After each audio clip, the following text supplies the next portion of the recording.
to round two of Thursday Nighter, December.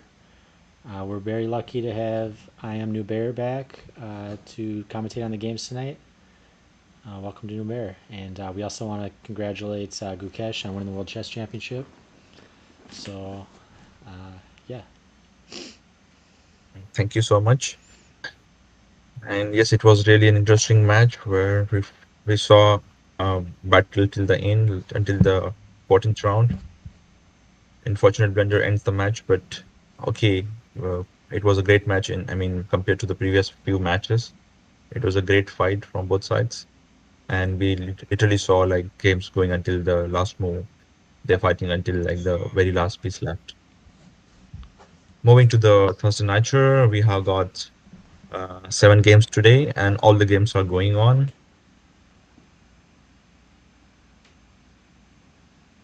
So let's Perfect. see uh, it from the beginning. John plays against Zagger. Yes, we got the former student against the coach. So Dane used to be John's coach back in the days, but not for a while. Okay, that's interesting. And they are playing uh, some kind of variety English mix.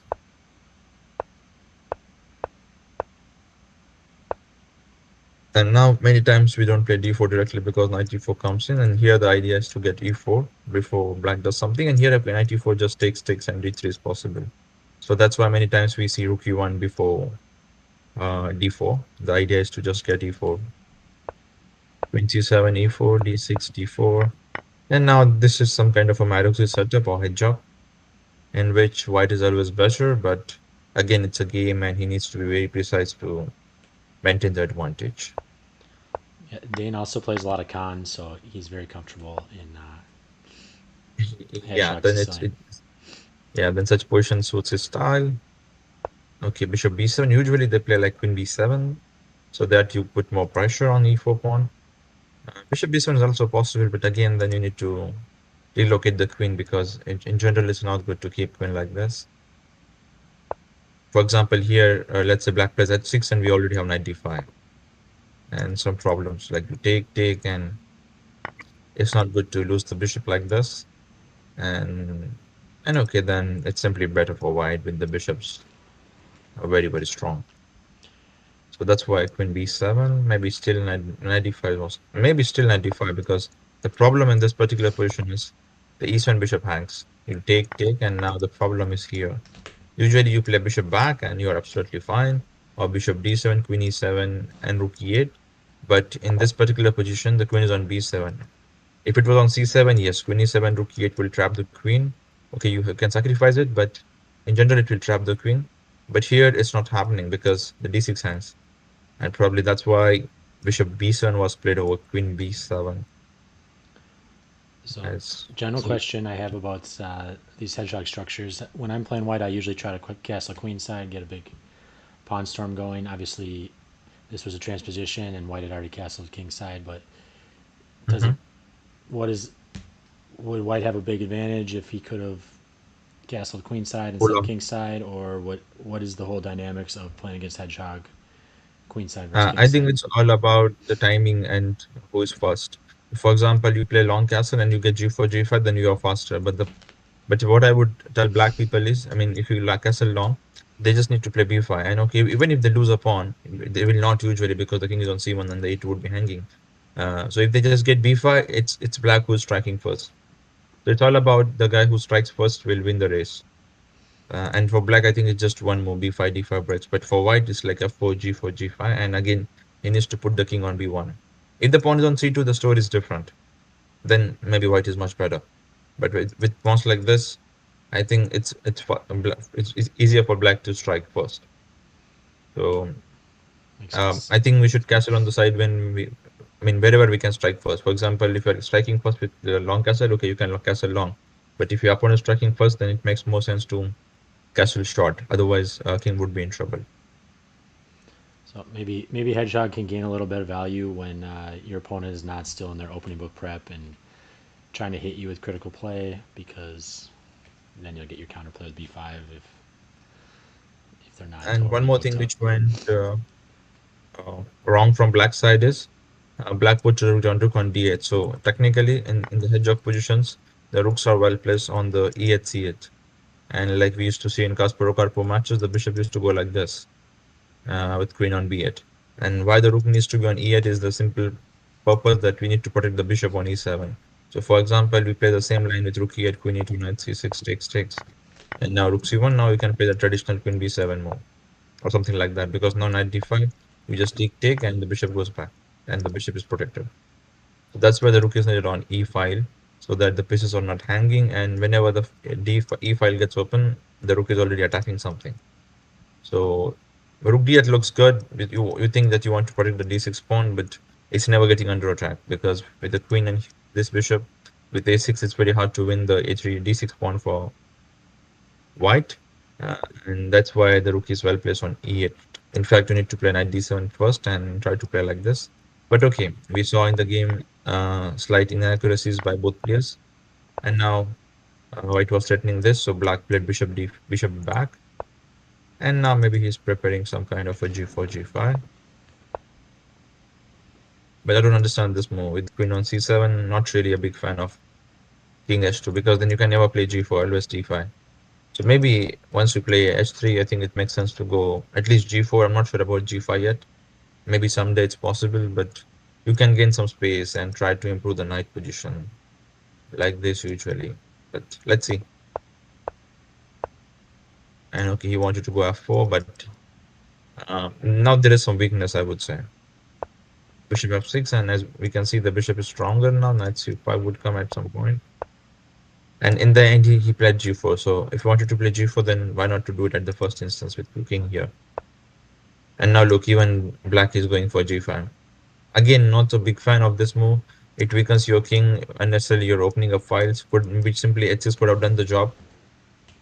But now, because with king on h2, maybe some ideas here for black as well.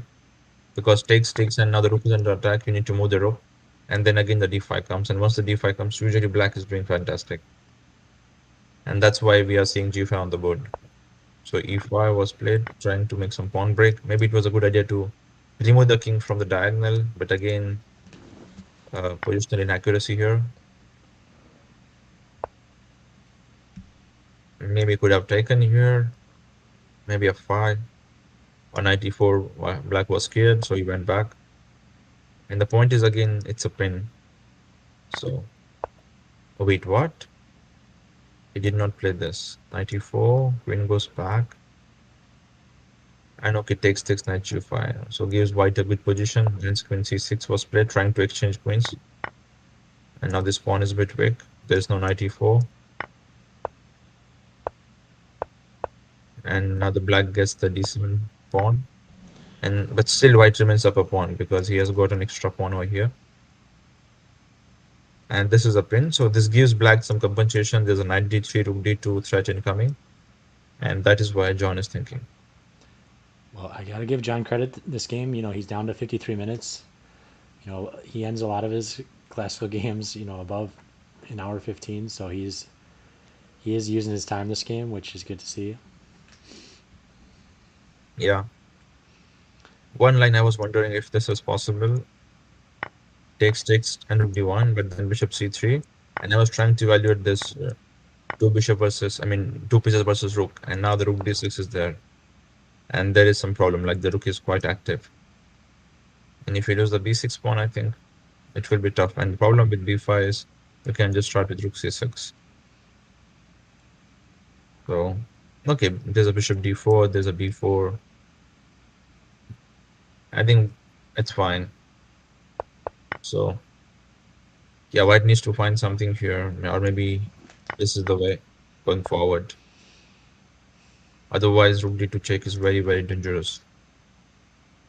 Okay, we are not threatening yet to take here because the d8 hangs, but yeah, once the rook d2 comes, it's not a good sign for white.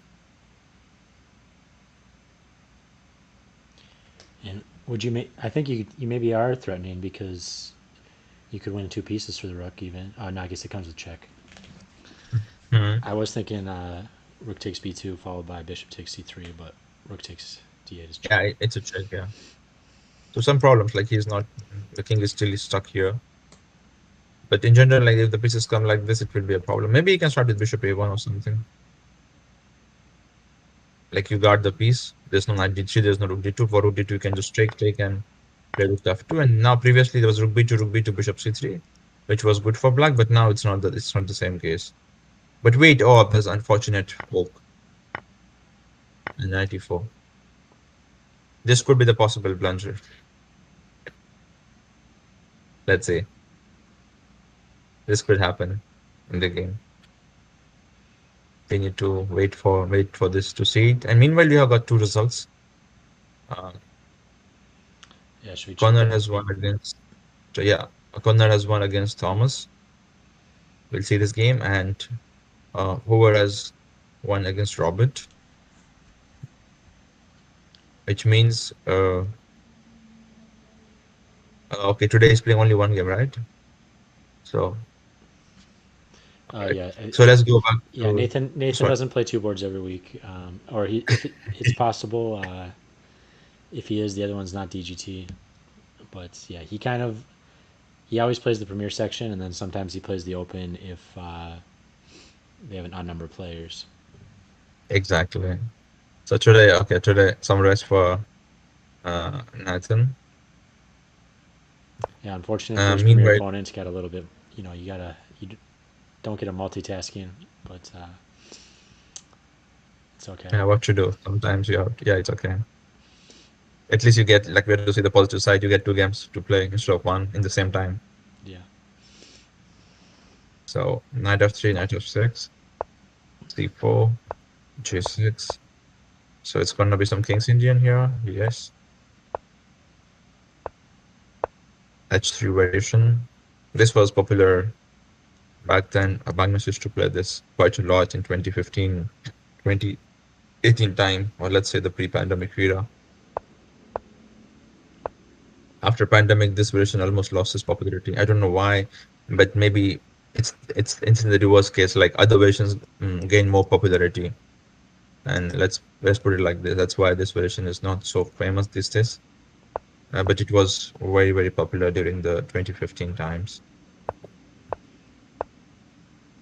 That's kind of surprising because back then I thought everything was about shoving the H pawn down the board, H4, H5. Yeah, I mean the trend has just changed. Now just people just not playing H3, they just want to push H4, H5. So they think like why to play H3 when they don't want to attack and create weakness. But okay, it's a traditional line, has its own advantages and or pros and cons. You don't get bishop to g4 or knight to g4 any of the lines.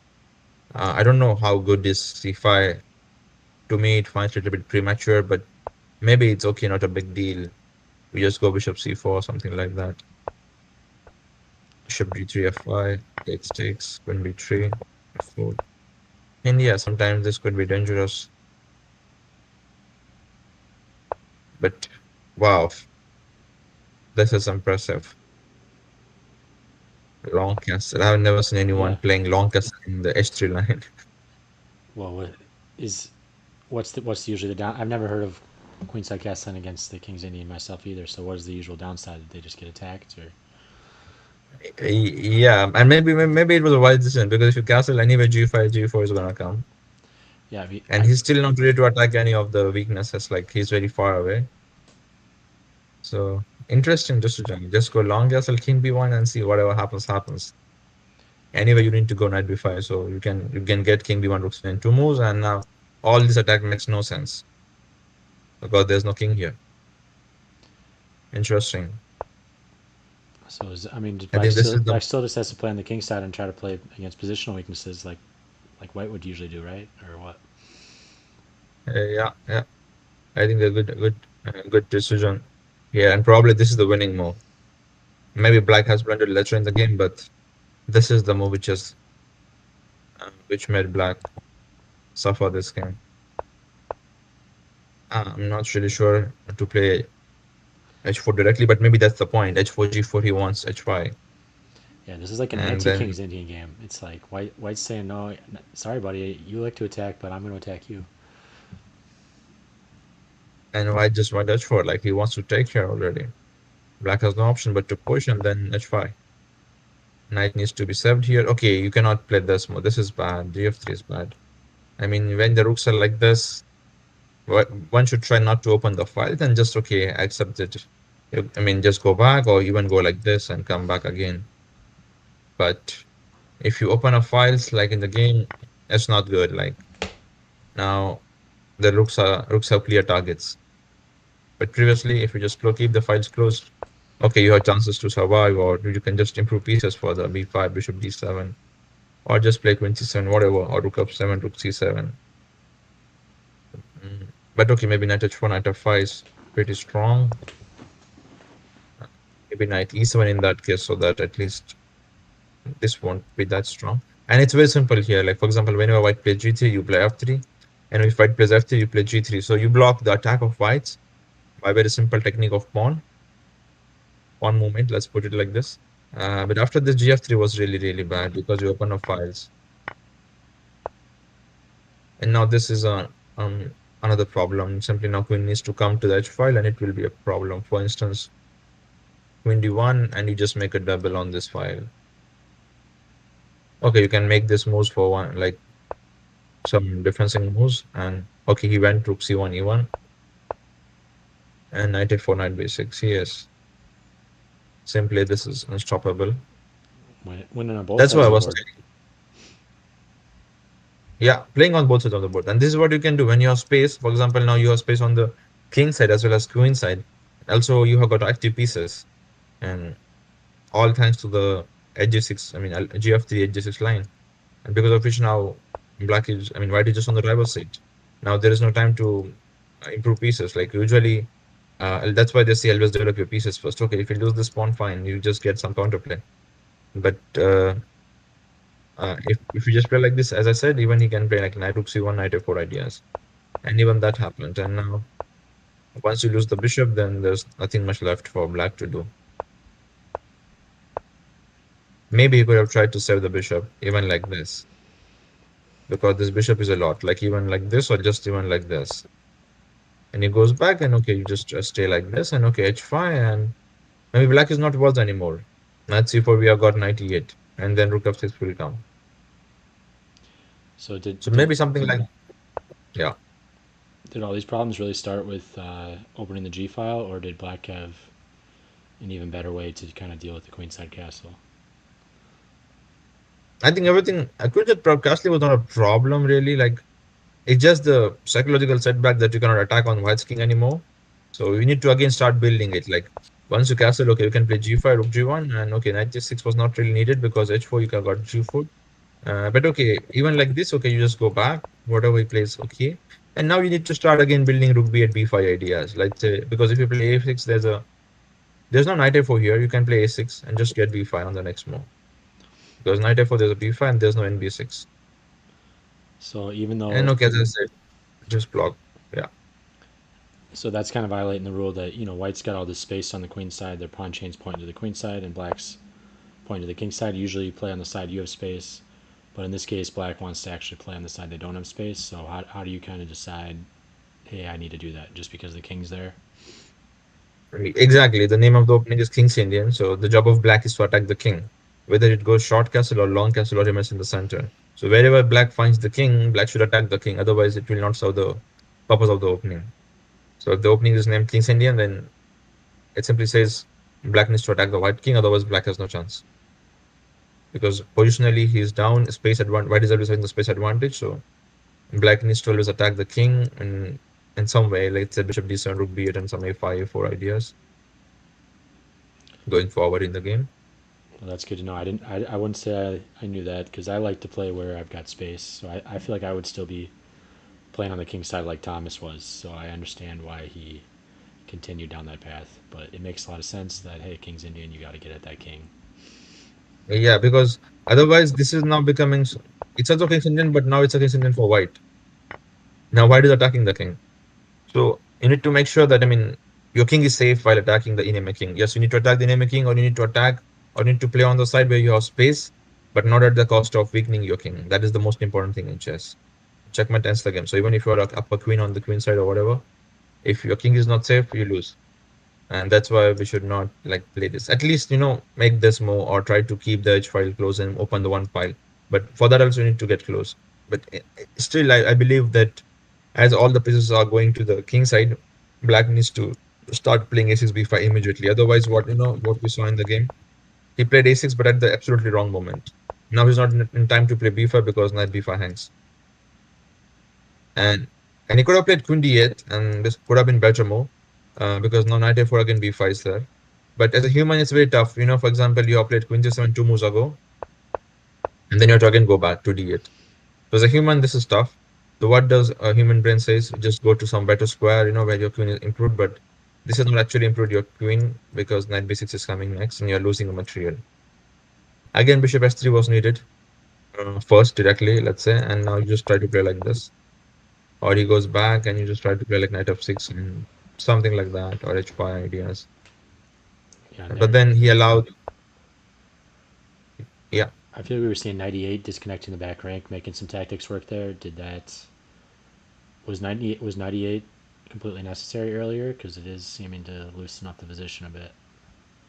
That was okay. Like you need to play f5, so black had to play f5, so that was necessary. Mm-hmm. I mean, I would have played knight h5 and went knight f4 because that would give more chances to black.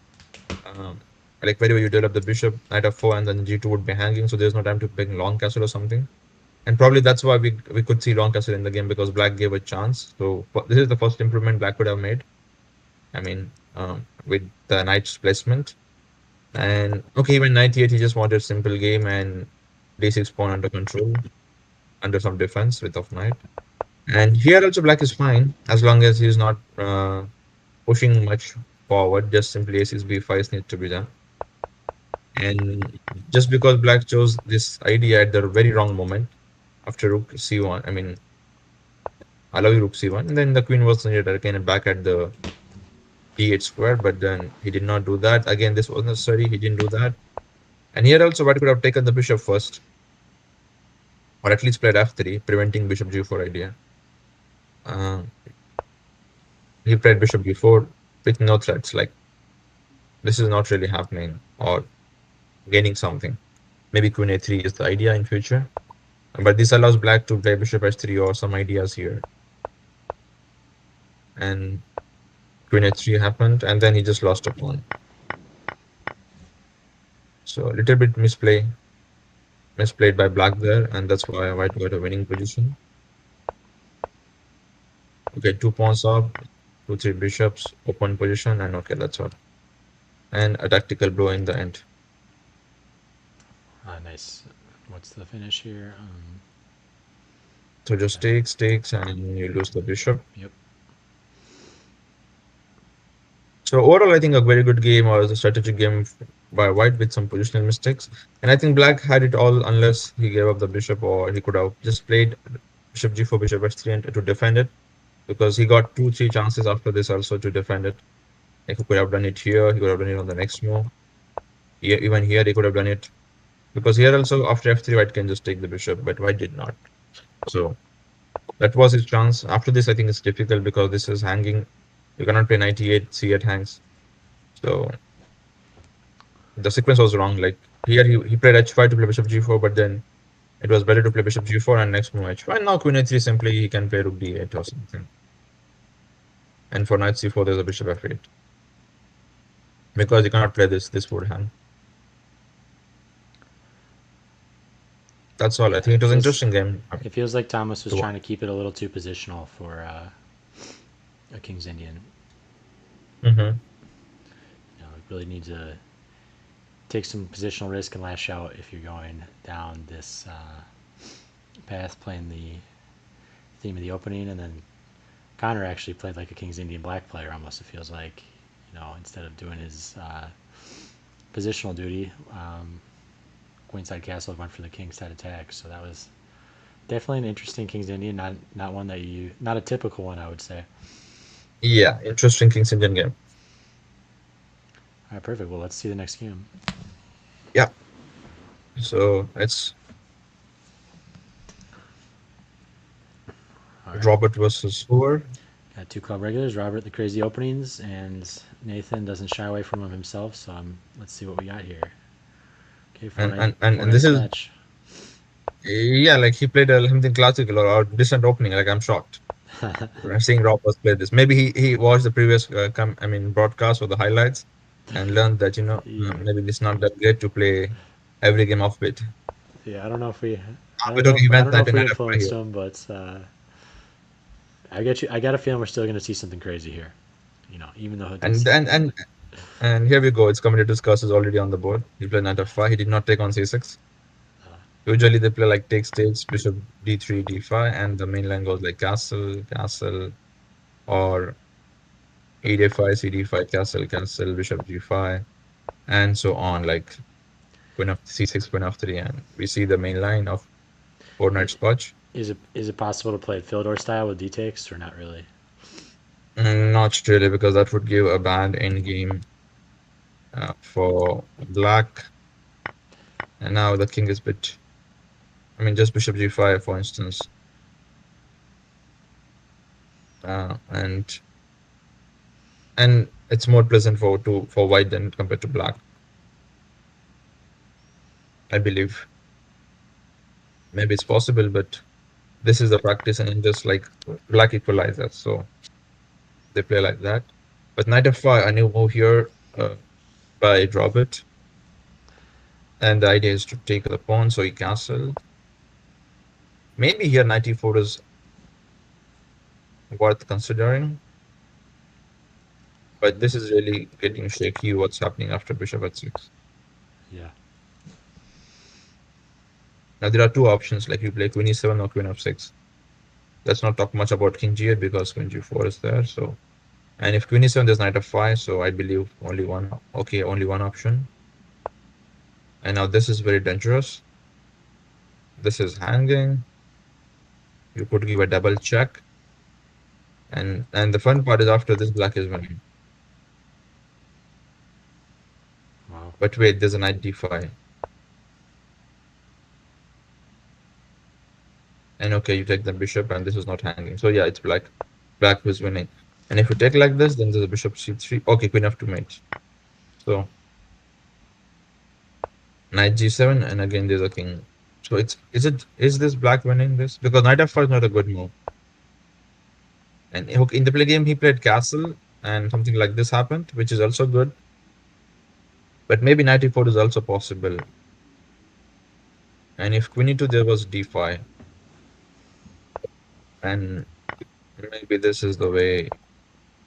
Now the difference is there's no queen f2 mate, but there's also no knight c7 check. And if bishop g5,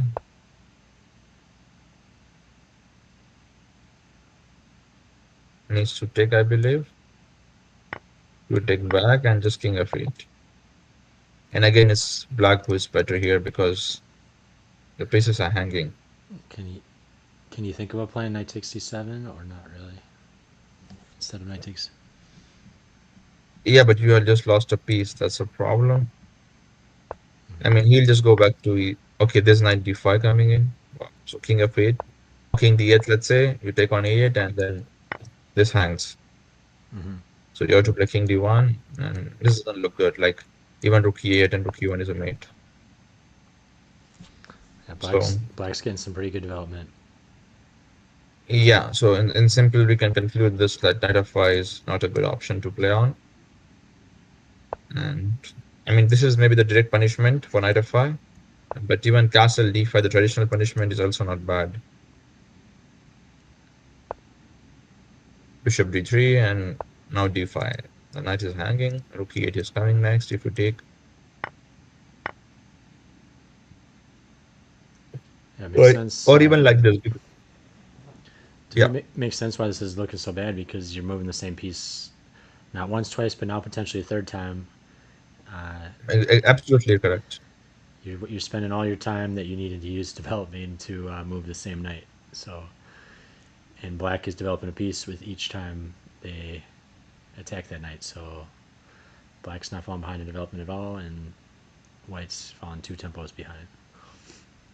Absolutely correct. Otherwise, what could have castle by this time? This would be hanging, but it's not happening because you have invested lots of moves with the same piece, which is an obvious mistake in the opening. And probably that's why he lost this game, like 25 came, and now there's no castle because takes, and bishop f5. Yeah, So 93, and now he has to move the same piece like the fourth time in like 9 moves. and everything's looking beautiful for black. Although, yeah, I guess doing some critical calculation here, playing queen d4. But I like the idea of developing another piece instead of moving my queen again. Just really clamp on that development edge. But what do you think of queen d4 here? Yeah, the queen is attacked, Yes, I and we need to suppose. put it somewhere. Suppose. So, Queen has attacks. You can't develop a different piece when the queen's hanging. so probably these five options were there to put a queen on. Maybe d4 is safe because But it's protected there and it cannot be attacked further. is And maybe we would like to have rook on the e file, so not queen e5. And I mean, more or less, queen d5, queen d4, or queen c5 is like same. Maybe queen d4 is not that great because in this you are not threatening knight e5 because it will hang. But if you play queen c5, okay, someday you can play knight to c5. But in this also, there's a one drawback. Like you play a3 and now you have to capture it, and you get a pawn, but okay, you lose bishop. But in 24, you get option to just move back, or I mean, this is an extra option to go back. So it's okay, I think. if you're feeling really sneaky, you could think about rook e8 with pinning knight e3, but instead of queen d4. But it's kind of pointless to probably just castle, right? Possible, but again, he would anyway. Like let's say whatever we play here as black, irrespective of anything, maybe white is just pre-moving castle. So we would have to move the queen at some point. Yeah. So, and this is of course a useful move. I mean, this is something which we would love to do as black. But then he thought, let's move the queen and keep more options like bishop e6, rook d8, if, or let's say at least winning a pawn. So here he had a chance to win a pawn, but then again, as I said, white gets some compensation, or even just like that. And now black is struggling to develop the bishop. So for that reason, black decided to develop the bishop first. White saves the pawn, black improves the rooks. And as I said, this knight e5 would come someday. And that decided the game. Black got a pawn here. Well, Oh, wait, he just went after the queen. this isn't looking as horrible as I thought it was going to look, though, for white. I mean, they seem to have kind of recovered a little bit, but Yeah. still a little bit of And that's only win move. Again, pressure. that's not really move. Oh, he just lost a piece. So if queen f4, bishop c3 is coming and the queen hangs. So you must take, and black just black just gains a piece. So very good calculation by Hoover here to get this bishop c8 back. So knight b5, trying to complicate things. So I believe this should win a piece, or even this. He didn't go for that. Okay, he went for this line, which also wins a piece probably because now bishop b4, this knight b4. And if you capture this, the d2 hangs. So there were multiple ways in which black could win a piece because this is also hanging, this is hanging, or you simply take here. He decided to take on a6 and simplify. Then knight c6, probably bishop d2, knight d8. But this is okay. In this, he did not get a piece actually. That's what I was wondering because suddenly knight b8 and this bishop was hanging. And after bishop e3, just take. And now both the pieces are hanging again. So black is not gaining a piece, but two pieces for a rook. But if he could have played queen d3, then it would have been simpler. And for queen c8, there's simply queen takes f1, check. And okay, let me just show that. Okay, white could play knight f1 defending the bishop, but it's not about the bishop, it's about the knight, which is hanging at the end. And okay, you can just play rook e8, for instance. And you are up a rook. Otherwise, what else? So queen d3, c takes d3, simple line is bishop a6. But again, this is hanging. Wait a sec. I missed that. The f8 hangs. So takes. Can you? And Well, okay, again you get the two pieces. well, there's a. Can't you just move the rook because you still got a two pieces hanging on the b file? Maybe you can do lightweight like this because this is maybe better version. But again, in general, I think if you're getting two pieces, then it's better what was played in the game. Like because in this at least you'll keep two bishops and you get the b2 as well. Like if you want, you can capture. There's a knight c4 there, but okay. So bishop d3, and he just went like b2, and yeah, this is maybe the cleanest variation by Nathan. So well done, very good calculation. We got two bishops, a passer, and rook to the seventh file with all the pieces paralyzed. Yeah, this is my anti-type of position with everything's hanging, everything's on pre in every position, tons of lines to calculate. Even if they're not the hardest lines of all time to calculate, it's just a lot of volume. And now he could have simply pushed it, but okay, decided to get the g6 first. Okay, now he could simply move the bishop, but then he wanted to give a threat. h5, g4, takes takes. And now it's very simple. So why Easy win. why didn't he take a2? Yeah, and he kept on playing fast as usual. And okay, he decided to resign here because now this bishop c5 rook f2 is a bit too much to defend. Like it's a mate, I believe. Oh, yeah, So that's nice technique anchoring that knight in the center. It makes it almost as strong as one of those rooks. yeah, I think a very good game by Nathan here. We could simply see if you play one game, the quality of, I mean, it shows his full potential, like very good calculation and there's a difference between the quality of games. So when you play two games, okay, your focus and the attention is divided into two, but when you play one, like you put all your energy and we could see a nearly perfect game by Nathan here. And Nathan playing some strong chess this month. Yeah, definitely.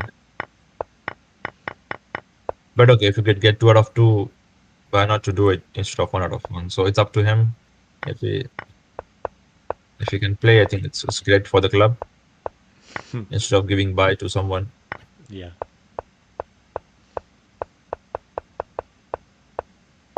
So well done, Nathan. Nice game. Well, he might have to deal with Connor next week. So we'll see how that goes. I don't know what Yeah. that pair So is we going to have be. Daniel playing against Edward. We have got one more result. Can we look at it or we'll go at it at the end? Your choice, as long as we get to all seven. Uh, okay, so Thomas beats Kevin. But I think let's go to this board where Scott is playing against Norman and he's down to 5 minutes. So let's see if something is getting cooked here. Let's see this from the beginning, maybe. It's white to play right now. This drops. And the queen is not on b7. Otherwise, this would have been a very good tactic. Let's see this from the beginning. And then we'll go back to Daniel, maybe.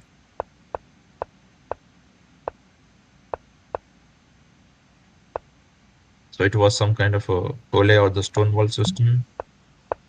Yep, that's Norm plays that every week. I mean, he doesn't always play Stonewall, but he puts his pawns on the dark squares always. Yeah, like this. Yep. But not always with f4, but always Kali style at least. Oh, what? He got lucky here. He got bishop b5 with the spin. Now the knight. Wait a sec. If he could have played this move, maybe he was winning already. Like he has to go back, and that's not so great. Yeah, just take knight c6. But okay, black can also play knight e5. And maybe it's not a big deal, but what I could see is simply this move, and now you play bishop b5. Or let's say you take like this. You play bishop b5, now you force king f8. I don't know how great this is because he can simply go like this and there's no bishop coming like that. But you could play queen h5 and if g6 there's a queen h6.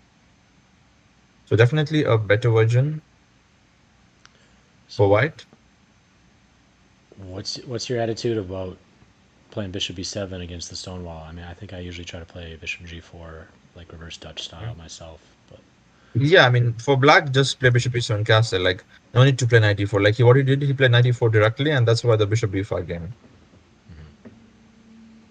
I'm seeing another kind of theme And that we saw from Robert's game.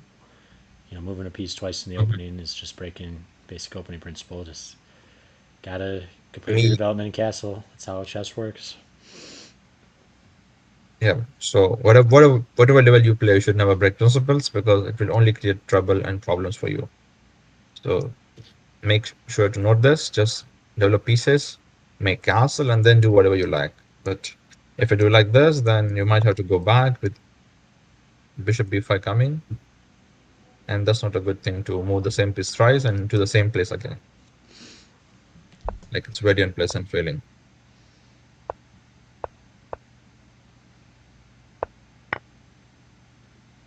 So ab5, knight f6, and b5 takes. And surprisingly, white also moved did the same thing, 1, 2, and 3, achieved nothing, and like this, achieved nothing. So it got balanced out. Maybe f5 is a good idea, but e5 again.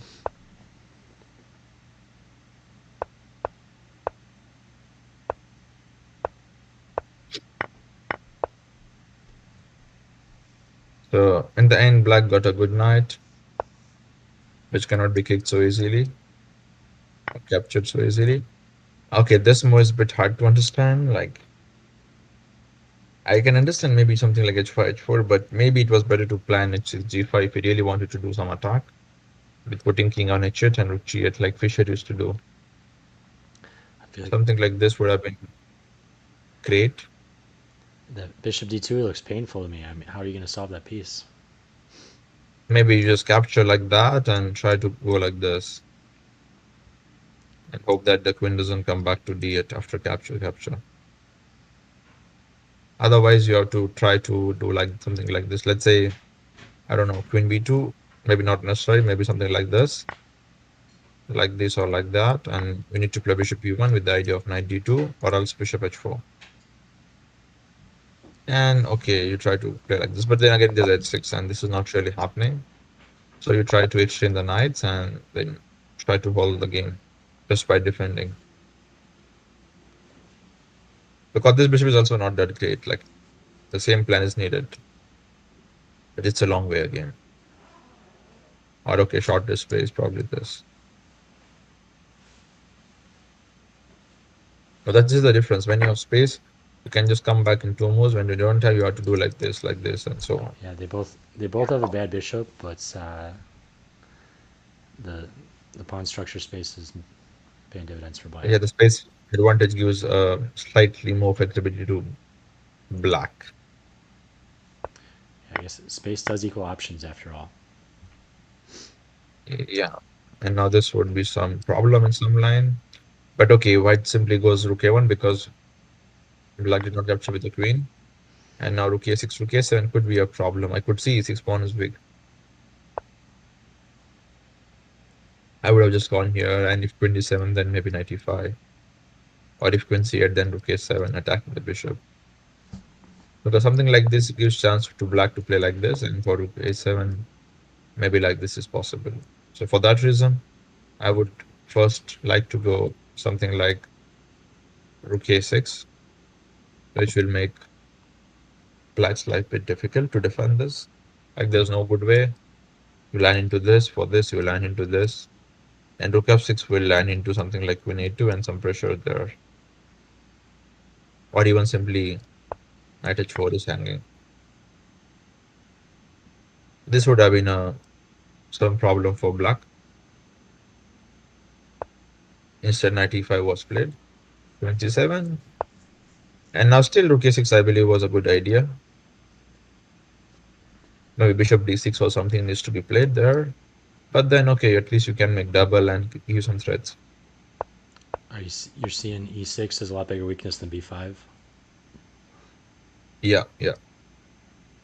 This is more critical than this.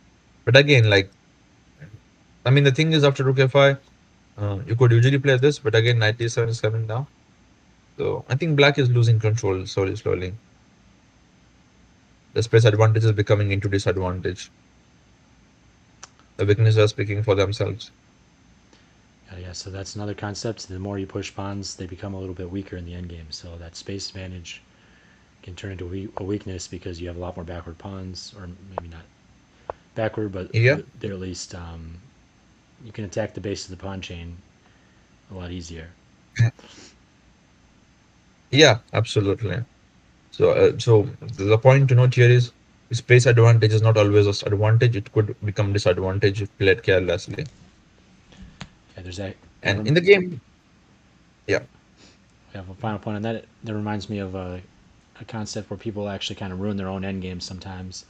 They'll have an equal end game and they don't know what to do, so they'll just start pushing their pawns, and those pawns turn into weaknesses, and then they lose. and they lose pawns and eventually the game. So be careful with your pawn moves. And here I was wondering, uh, I mean, instead of taking on h4, if white could have played this idea, the idea was simply to take on c6 and win some material here. Would have been better because if the bishop moves, then the e6 hangs, and there is no bishop d7 because e7 hangs. So this would have been a serious problem. And let's say if you play something like king move somewhere to prevent this, then you can just take on e7 and win the c6 bishop. So both the bishops are hanging, e6 is hanging, and this would have put black in big trouble instead of just capturing the pawn, because here you're trying to win a piece or exchange, but in the game you actually got just a pawn, which is also good enough maybe, but oh, the bishop got stuck. Rook a4, maybe Uh, this was better. yeah, your bishop's off sides. You gotta create an exit path for that guy. You're kind of leaving him still stranded, just playing h3, right? Yeah, but 95, the idea was actually to just start chopping the pawns. And it's also you're threatening b5. Previously, if you play b5, the problem was you just pins it, and then you lose a pawn. But here after 95, you're threatening b5, and there's no queen move because you take on bishop with the knight. So technically, you need to prevent this, this, and this at the same time, which means you have to play something like bishop e8. And now, if you're trading these bishops, it's already good. Or if you're just playing b5, it's already good. And okay, you at least capture the pawn. Or even you can take, and just go queen a3 or b5. There's no this move, so you have to play queen a7 and now simply b5. Ideas are like this, giving a simple win to white.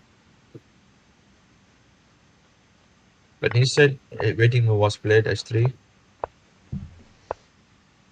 And okay, he went like this.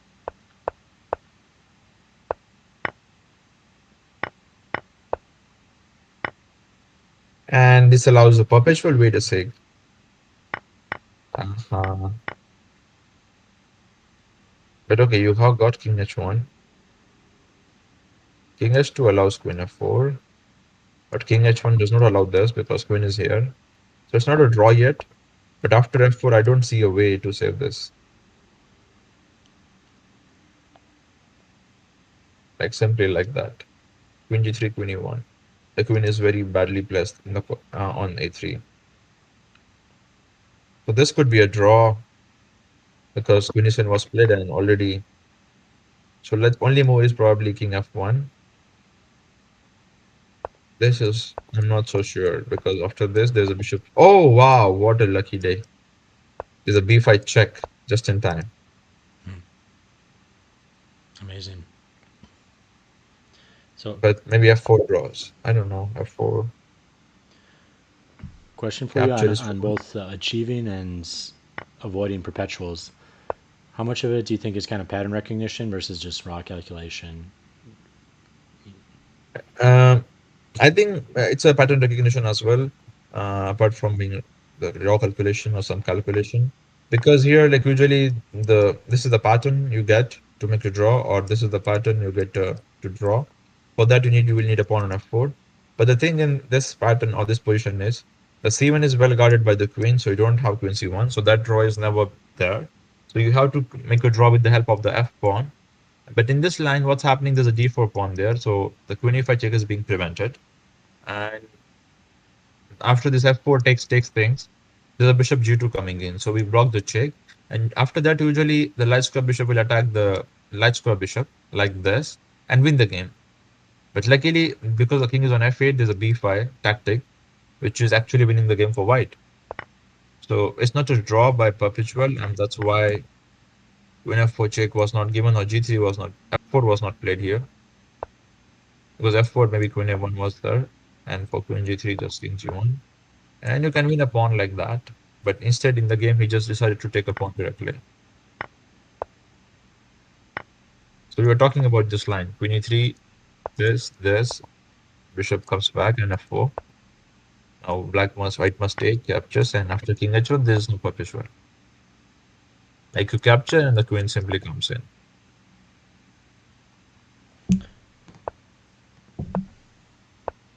And the point is after queen e3, it's a wait, but who is winning? It's black who is winning. So maybe this was black's best chance to play like this Yeah, that is a scary with a f4. pawn because you're not going to be able to stop with your bishop. Yeah, this would have been the best option for black to go with f4 or just try to give a check. And okay, king h1 is just a simple pattern.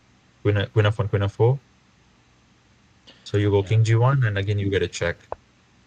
I mean, honestly, And okay, for this, White's queen's looking offsides to me a little bit. Like, how does the queen get back in the game without, if you trade, you can't trade queens because the a pawn queen. yeah, like we could talk about every single drawback of this queen.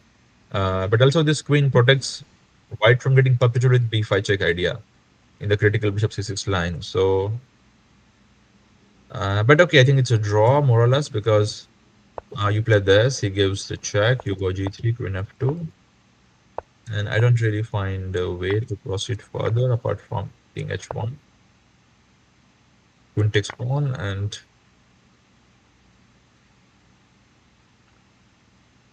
or maybe he can play king g1 because no, king g1 is not helping.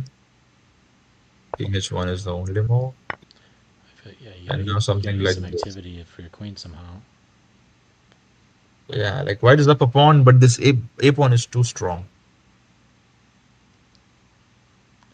So it's And if you if push we b, did White have a chance to prevent that strong a pawn earlier in the game, or not really? I mean, it was white who gave black the pass pawn. Like it was like this, and he decided to take on a4. He could have just simply moved somewhere or just went knight e5 or knight g5 as I suggested, Mm-hmm. and still could have. So he kind of gave Black a nice Yeah, asset for no good reason. again, he could have taken here on e8. Like it's very simple. It was very simple. And anyway, he will get the knight back the game. But now n6 is coming. And then you have to play bishop g6. And okay, it's not a big deal. And you anyway get to the e5 square. But then he didn't go there. Well, maybe he thought it would be a weakness and he'd have a protected passer on b4, but I guess that's kind of a lot of hope chess. And honestly speaking, even this was working if you could have just went 95 and the line you were discussing of d5, just 95, bishop e8, and you capture, and go queen a3. You force him to play queen a7 and simply b5, knight c6 ideas. And winning on the spot. There's no king f8, f7 coming, so knight c6 will come, queen e7 will come, and it will be a very serious problem for the king. Otherwise, you have to drop the pawn in case you are defending. So this would have been simpler. But when you allow like this and go and play a waiting mode like this, then definitely black gets a counterplay.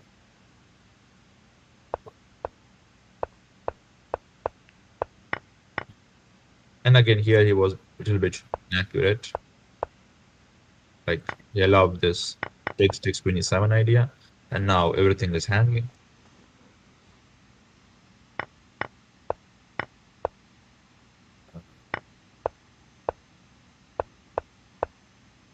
And again, here he could have played the same question without these two pawns, but okay, so we are watching the open section.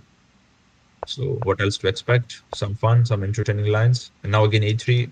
I still believe all three results are possible in this. Like it would be hard to say who's playing for win, was actually gonna win. Like this is a very interesting idea to just make a queen like that. But right now, queen a2 is also possible. There's a queen c1 coming in. It looks There's a pretty. bishop c4. I feel like I'd rather have black almost. Looks And scary. even we could witness a draw with some perpetual there. So we never know what's really happening in this game. I believe all three results are possible. I, Probably black will win the draw, but towards the end there, instead of playing for a draw, almost try to play for a queen trade because he's not going to be able to stop the other yeah, pawn. maybe. So what's happening in the game is he played this. He went queen f1, queen g2, a3, and now he went queen g5, trying to checkmate. But it's not a mate actually. There's a bishop e8, and then queen d6 is a mate. Right now we have a perpetual. Yeah, and if he drops bishop c2, he's just losing. I imagine so. Yeah. Nothing, no answer. Bishop c6. There's no check, or do we have? If he played bishop d2, bishop c6, does he have queen d8 check or anything? Not really. Yeah, maybe. Not yet, let's say. Yeah, just to go back for a move. If he played bishop g2 instead and bishop c6, could he play queen d8? Yeah, that's possible. And then you can win a piece like this. Mm-hmm. But then again, this pawn is queening, and black can always play bishop e8, and now it's not a mate because it just goes like that. And a2 is still a threat. So, I mean, doing this is not in favor of white. So, because you don't win by pinning yourself unless and until you are done playing against Nepo. So it's very interesting. Last time like it was Nepo who was leading, taking chances, and Ding was not taking the chance, and he was waiting until the last moment. And when Nepo thought that Ding would not pin his rook with G6, the immortal move of the previous World Championship match, which got him the World Championship, made him win the match. And the same way, like yesterday, Ding was not expecting Gukesh to capture his rook. It was all psychological. Like throughout the match, he was like refuting the repetitions, not accepting draws, playing until King is left, and throughout the game, he was offering queen trades, rook trades, and Gukesh was not doing. And the same way, he played rook f2, thinking that he will not take the rook, but then because the bishop was on a8, he could take the rook and force the king pawn endgame, and he lost. So same thing is here also. So if you Well, play bishop g2, you need to be Gukesh or Ding. yeah, unfortunately, lots of psychology in chess. So even there's that famous Bobby Fischer quote, like, I don't believe in psychology, I believe in good moves. But that said, Bobby Fischer also practiced his handshake strength. So, I mean, I don't think you practice to your handshake strength if you're not into psychology a little bit yourself. So even Fischer himself might have been into psychology, I think. Um, I'm also the same kind of person. I believe in good moves more than the psychology, but I won't say I don't believe in psychology. But the good moves or the belief in the good moves comes first. You need to make lots of good moves before making some psychological trap or whatever strategy. So you need to first play good moves, and then the psychological part comes up. So what basically he meant with that quote is, I believe, to reach the world championship match or to play the chess at the highest level, first you need to be a good player or you need to make lots of good moves. And when you play against the best in the world, you need to include psychology to win it. Maybe something like that. Yes, thank you for. Yeah, I myself am a believer in good moves. Yeah. So probably this game is going towards a draw. So let's move to the game between Dania and Edward, which is also an interesting in game. Right, I'm gonna We have step got away. six I'm gonna step pawns. away just for 1 minute, and I'll be right back. Yeah. Sorry about that.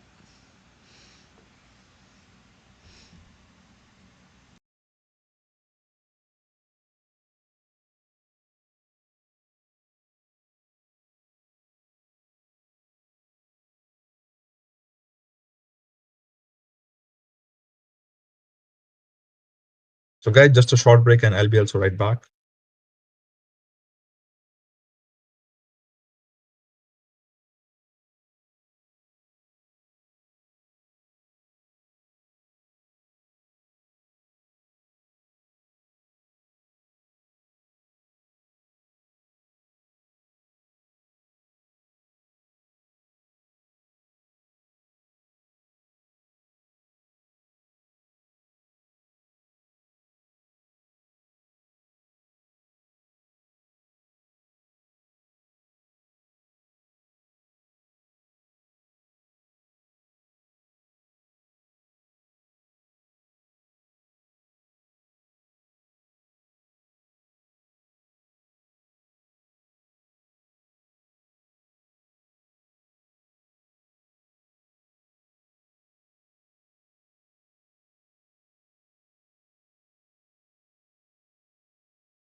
right, so just going to do a quick plug for our sponsor here.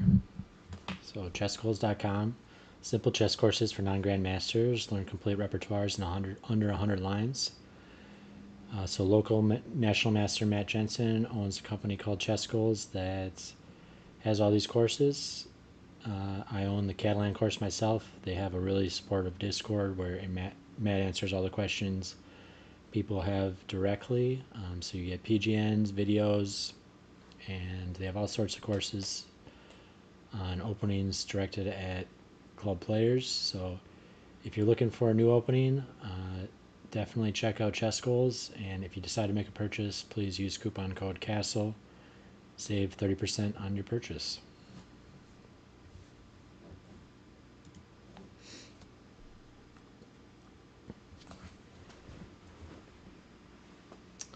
And we will just be resuming shortly here.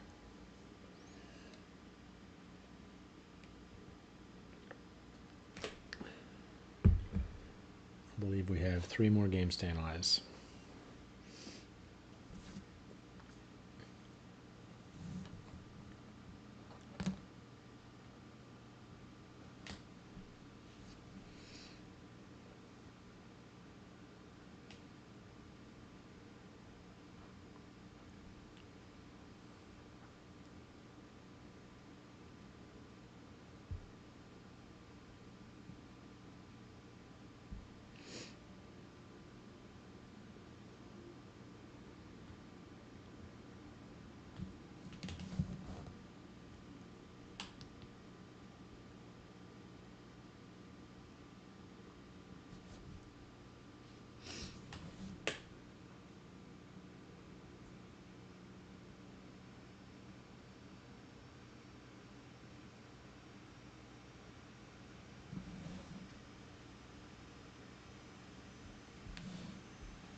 We got the live position between Addie and Daniel. So just taking a bit of a break here, and then we'll resume.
Hi, so sorry. There was someone at the door. No worries at all. All right, and we are ready to analyze the last 3 games. Yeah, let's see them from the beginning. Maybe like just a moment.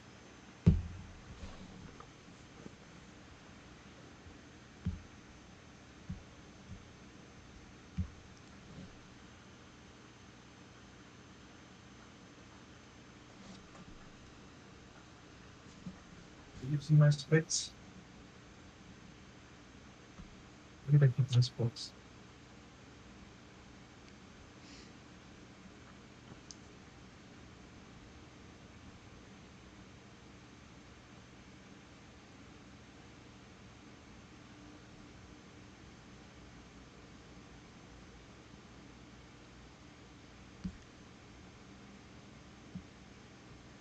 All right.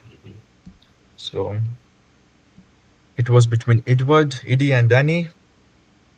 We saw Queen's Gambit or the London system. Yeah, Eddie plays everything under the sun, so but Mm-hmm. definitely plays a little bit of London. Bishop G3, castles, knight D2, B6, G3, C5. All right. So this is all about the London system. You try to play knight E5 4. And many times you don't capture on D6 because you are waiting for white to capture so that you get some counterplay against the H7 with the rook open. So one idea could be, let's say, black is careless and black goes like knight E5, knight D7. Or let's say knight D7 is maybe okay move, but let's say, I don't know, let's say queen C7, queen E7, or A6, just to explain this. Bishop H7 is the idea, and knight H7, queen H5, and it's a game over. Because N6 will lead into queen H8 mate. So this could be one of the ideas. And if the knight is on D7, what's the difference now? Why the sample move does not work with knight D7 is after takes queen H5, the other knight comes for the defense. So maybe it's possible to do it like this. Knight D7 first, you're forcing him to take, and now queen H5.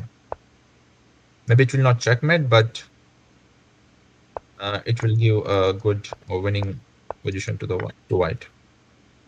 So this is one of the ideas, and that's why black shouldn't avoid trading immediately. Black can start with bishop b7 or other moves like queen c7, knight d7 Yeah, in London. I actually like to play Queen C7, so I'm threatening to play E5, and then they have to take, or else I'll play E5. That's the most traditional way. You just break the center and stop him from playing any knight e5 business.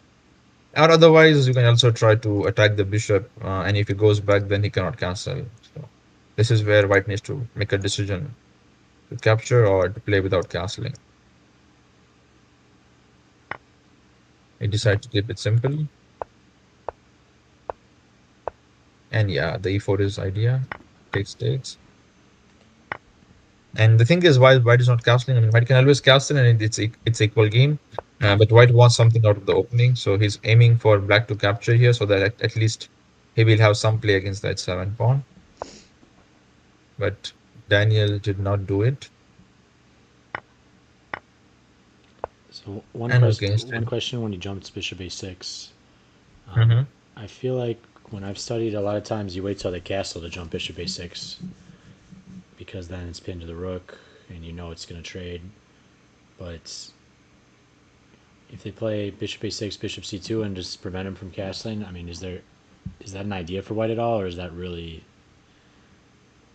I mean, this is possible in some lines where you already put your knight on e5, and let's say the other one has come like this, or queen has went to f3, in simple words, then you can make long castle. But this long castle again is very much similar to the King's Indian long castle, which occurs very rarely. Like it's very rare case. Like you play like this. Like let's say you play queen to 7, knight d7, and already black gets knight to d7. So you don't have time to play queen f3 or something. You have to play f4. And then black will play knight e4. Black will always keep on putting something. So you don't get time really to play queen f3 more. Maybe not here. It is hanging because the bishop is not there. But in some lines, it will come and, or let's say rook c8 will come in some day and there will be some problem here. This would be hanging or something like that. But okay, something like this is possible to play like this. But again, it's a very, very risky option because for black, it just two moves to attack. Or let's say black start like b5 even directly, it just b4 coming on the next move. So by the time before you start something or before you get anywhere, black is already hitting everything. And then So since not really recommended to come back since black unless you are very much right in the attack. yeah, since black actually successfully traded the light square bishops, is that's clearly like a positional win for black. How big of a deal is it though? Is it like a huge deal? You know, white just lost all their attacking chances, or you know, yeah. What's the what's the importance of a light square bishop trade to black and white in London? Maybe bishop c2 could be an idea. Let's say if black has already taken here, and now you want to keep this idea alive, but right now you cannot do it because the knight just captures and the still knight is in between. So maybe in this case you can play bishop c2 and hope that knight d7, knight e5 works out, and your opponent blunders queen c7 or something like that. Then you can try to play this because knight e5, d5 will give you a pawn. When he has to play knight e4 and you win a pawn, so he cannot capture really. He has to play h6, and now maybe you get time to play some f4 and like this. And maybe this is the case. It's maybe possible. Like b5, you can just go g4, g5, and try to work out something. In this case, maybe when the h file is already opened. But without the h file being open, it makes, I think, no sense. Black is very, very fast compared to the lines. So it's better to just capture the a6 bishop. Or you can start with knight e5 first. That is, I think, more, this makes more sense. Because now bishop a6, at least you will save a tempo. And if you play bishop b7, okay, you play bishop d3. But as you said, the right move is queen c7, and now the knight d7 is popping out. So some problems here for white, or he needs to find some creative way to keep the attack going. So coming back to the game, the live position, we have got this thing.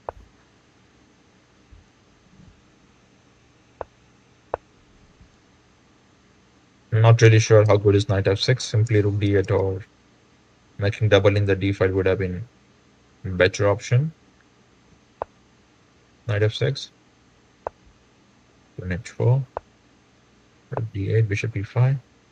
And also, like, this queen h4 reminds me of yesterday's game where, uh, if you are seeing yesterday's game, after some knight d5 idea by Ding, Bouquet just played this bishop e6. Oh, sorry, I mean, he played queen d2, threatening knight d5, rook d1. So at that point, instead of playing this bishop e6, there was an interesting idea of queen a5, pinning the knight. So this is also same thing. Like, instead of just moving the queen to random square, you can pin the queen and limit black's play. So moves like this are always good, and I mean, we should at least look for them. So queen h4, rook d8. Because many times there could be b4 something something, and the queen would be hanging in many lines, or there would be any nd5 option available. Or one way to how to put this in simple tactical way. Sometimes the rook d5 comes and the queen is hanging, and then you take on d8 and then you take on h4 or something. But here, okay, it's an exception. The queen is hitting back on d8. But basically, just you should look for the moves where you can pin the opponent's queen or king. Bishop e5. And now queen a4. Defending the rook. Yeah, this is what I was wondering. If you could play b5 here, it doesn't work because takes queen b5, and after queen d1, there's a queen f1. So it took on d8, d1, queen d7.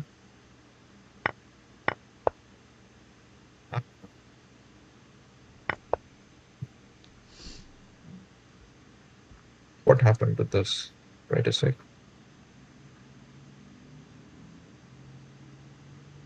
Yeah, you can just switch games, switch back to it. It should fix it somehow. Yeah, sure. So it was this game. No. I mean, well, this game, Norman lost it. How did he manage to lose this? Wait, what? He played a2 and queen d8. Okay, there was a bishop here, and for this, there was this. Wow.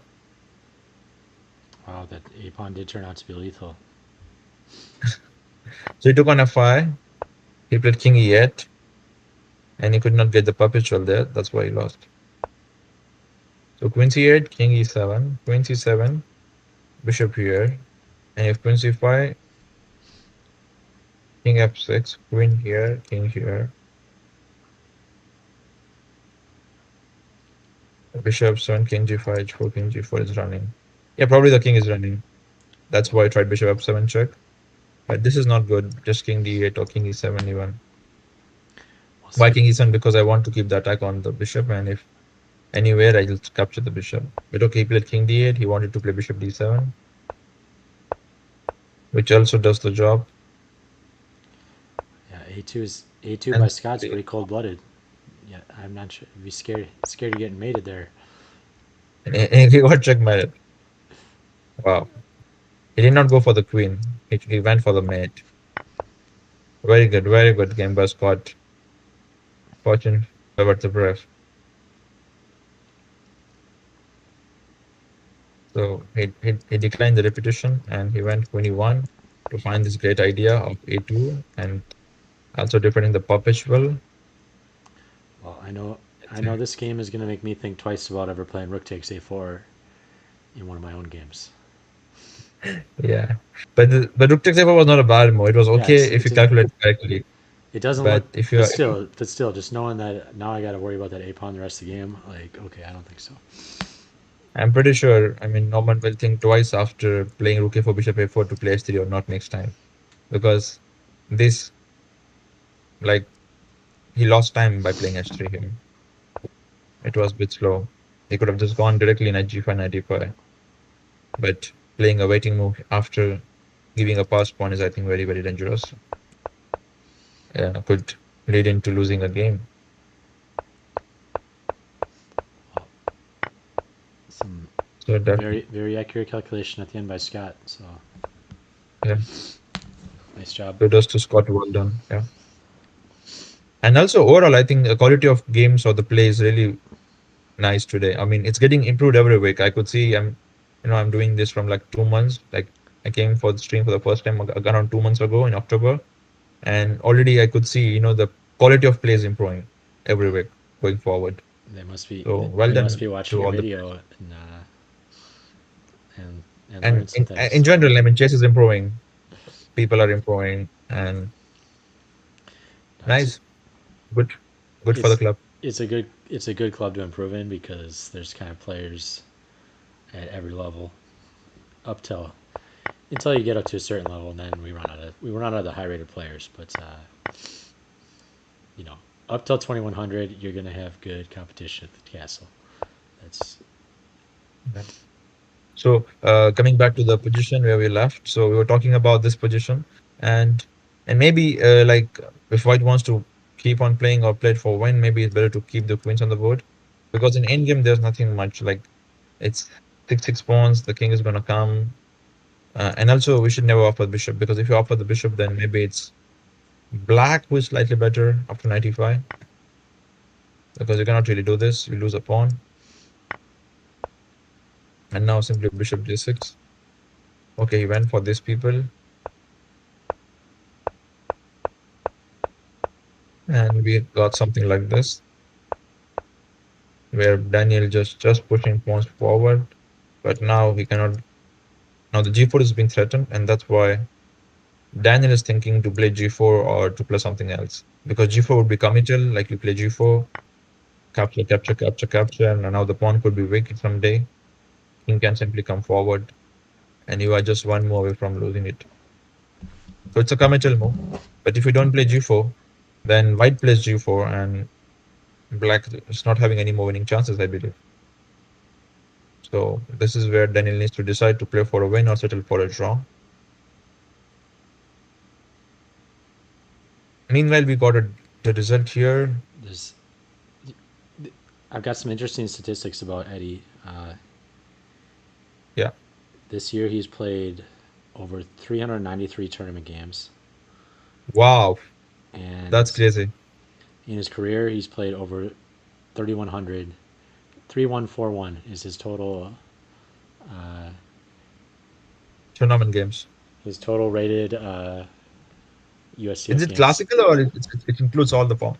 Well, it also includes quads, which the kind of fastest format that gets rated around here usually is around game 30, delay 5, and then you'll get 3 games in one night. And so he plays those a lot, so those accumulate a lot of games. But I don't know any player more active than Eddie actually It's anywhere. already a huge number. I mean, Yeah. Have you ever? so for example, I was checking Ding, and I only got around 3,000 games of him Yeah. from See. his like his whole career Yep. till now, till becoming world champion. So it's less for a world champion to have only this many games in 2024. Yeah, Ding's got to catch up to Eddie here if he wants to get a true legacy of games. Just kidding, just kidding. And yeah, yeah, yeah, yeah. So I mean, so and how old is Eddie? Eddie is in his late 20s. Uh, so it's highly active player. Yep. Uh, Yep, he Very is the nice. club's most active player for sure, and probably the state's most active player if I had to guess. I don't know about the country. I'm sure he's ranking up there. Yeah, but yeah, it's already a great strat to have. And he's playing good chess. Like he's playing after it. This shows some skill. This shows some understanding of the end game play. And he's threatening G4 next. It's not going to be easy for Danny. Yeah, Eddie's also a fan of the stream, so he'll be watching this later. All right. Talking about Michel, we did not touch this game. All right, yes, we So got two let's more have a games. Two more games to look at, right? Or yeah, yeah, yeah, and also the Kevin one, yeah, last board. So let's talk about this because this game is still going on. It was a Queen's Gambit with some A6 idea. So the idea basically is just to take the pawn and defend it. So it has got some idea. So take and b5 and okay, probably black achieved the purpose of the opening or his play. yeah, I like And we Mitchell's got choice here. It's very practical. Uh, yeah, I picked up Nimzo myself, but in retrospect, I feel like maybe I should have just played Queen's Gambit Declined and saved myself the headache. very practical, very professional here. I mean, it looks very professional, like all his pieces developed. 51 b4, knight a4.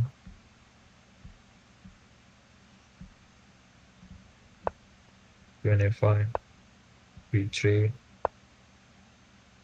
and d5, bishop goes back.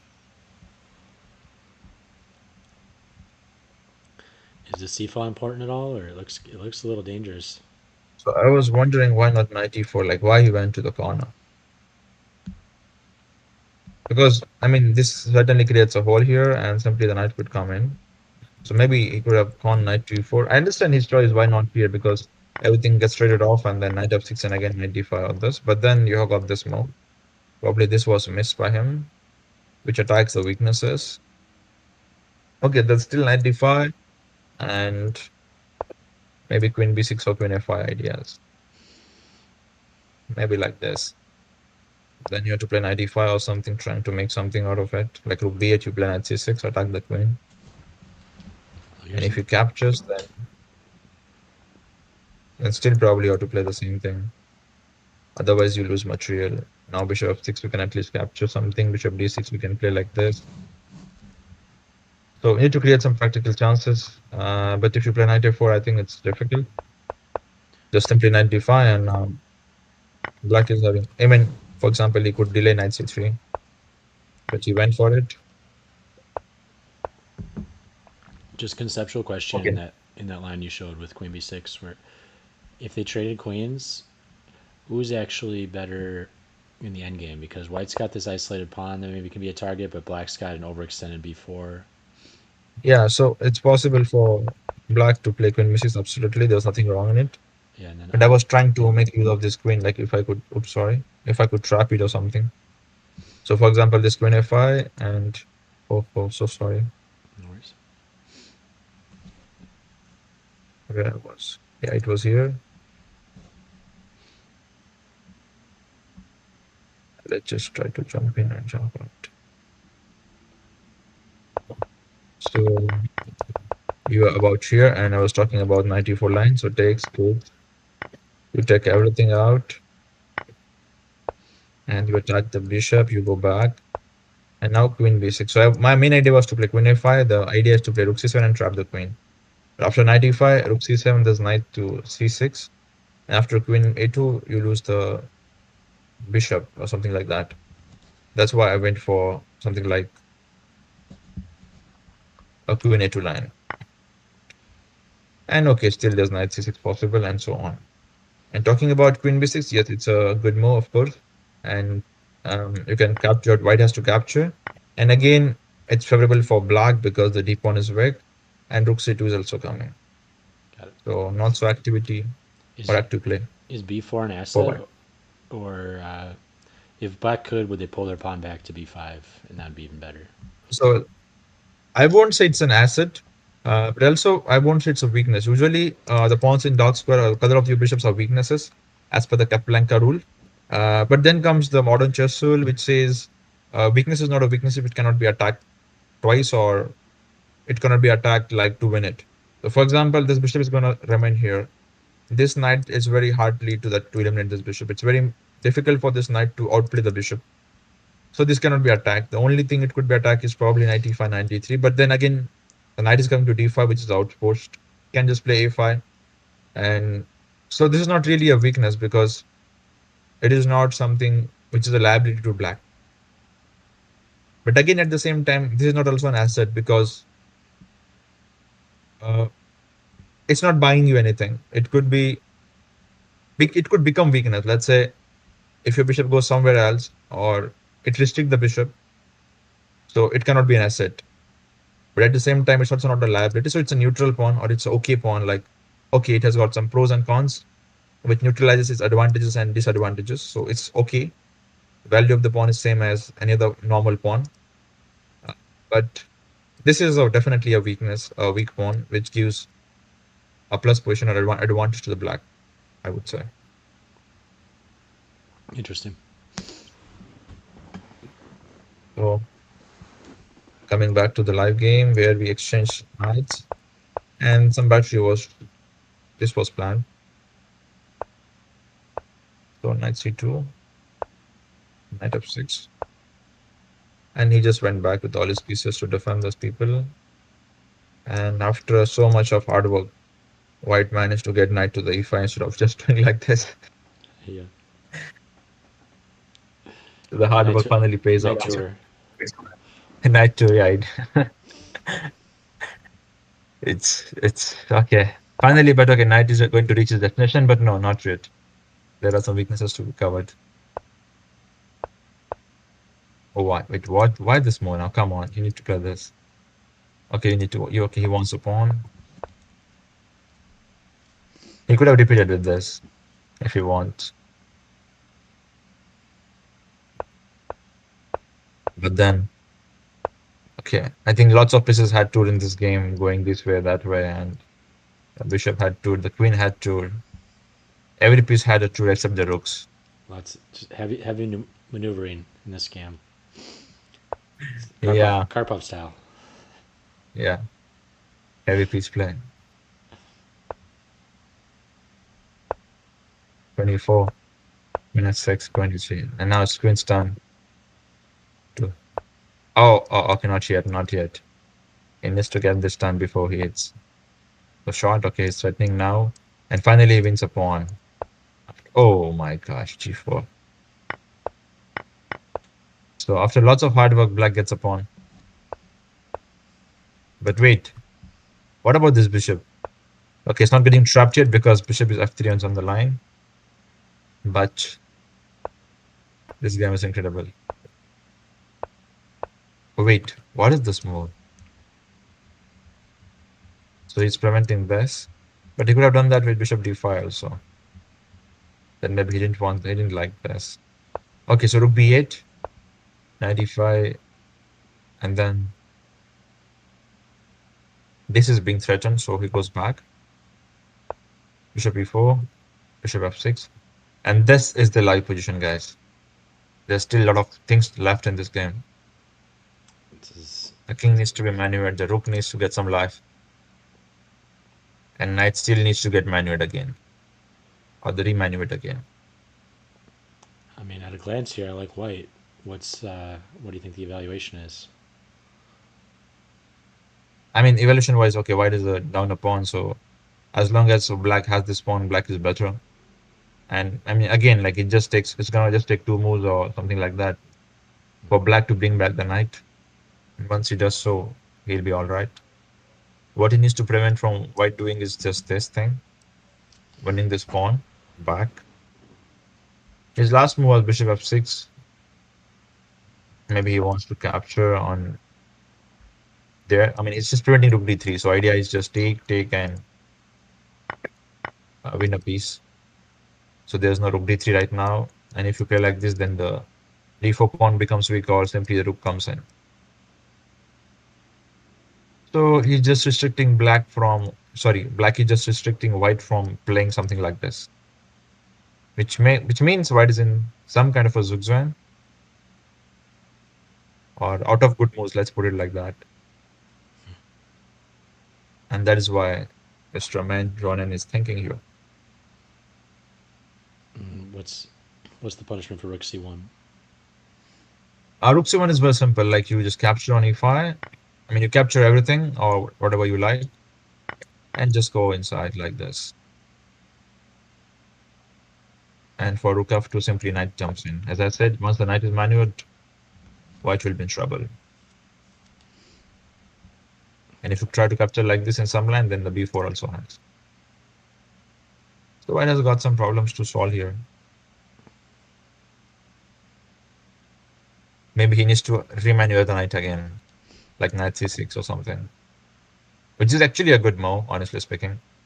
Like you get a bishop pair, and this knight is hard to improve after that. So he needs to play knight e5, in my opinion.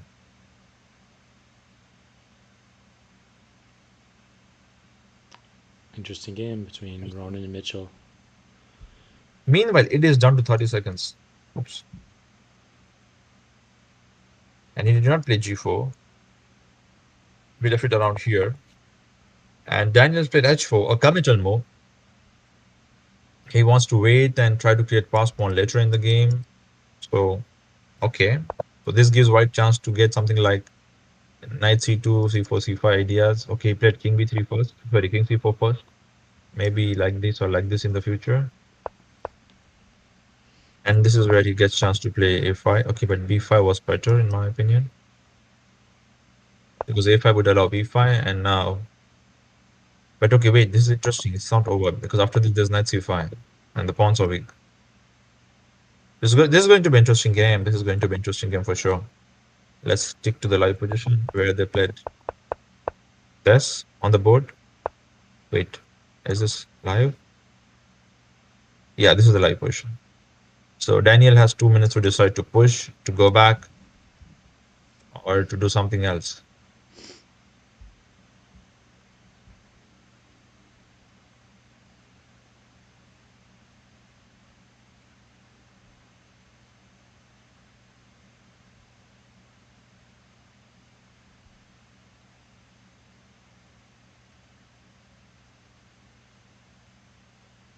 What do you think? What he will play? Mm, yeah, I mean, it's tough to push because you worry about those weaknesses. But I,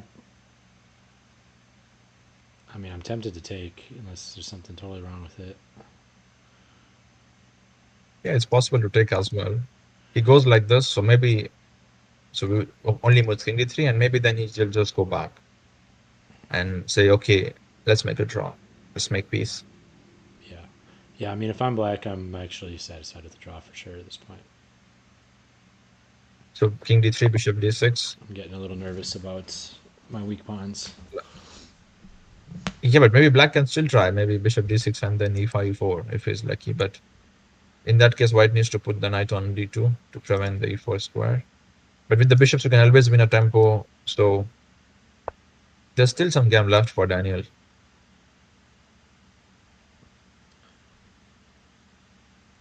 One interesting move here is c4. So what is the idea of this move is if he captures, okay, it's self-explanatory. We defend the pawn. But if he captures, then you have got knight d4 check, and there's no king d5. So now you attack both the pawns with a check, and you need to defend those. So you go back, and he just captures, and there's suddenly a6. You don't have king c6, b5 hangs. You play like this, he captures. You play this, he pushes the pawn. You play this. Then there's knight c7 comes in, and it could be a win for white if black is careless. So It's Indian also possible tactics. for AD to trick his opponent, but he needs to find c4 for this. Got to stay vigilant on the last minute in classical chess. Mhm. He has given the check, so no c4 for sure. And if no c4, then probably no glory. And now, if knight moves, now it's white who will, black who will try this. Try to play this for win. I mean, now even something like this could be a problem for white. Because if bishop gets improved like this, the knight will have no space on this diagonal or this those squares. And then e5, e4 will come. So not an easy position for AD to play in 30 seconds. Yeah, this is his home turf though. He lives on increment. Okay, so he's trying to give a check. But now simply bishop f4. You simply prevent the idea. The king pawn endgame is lost.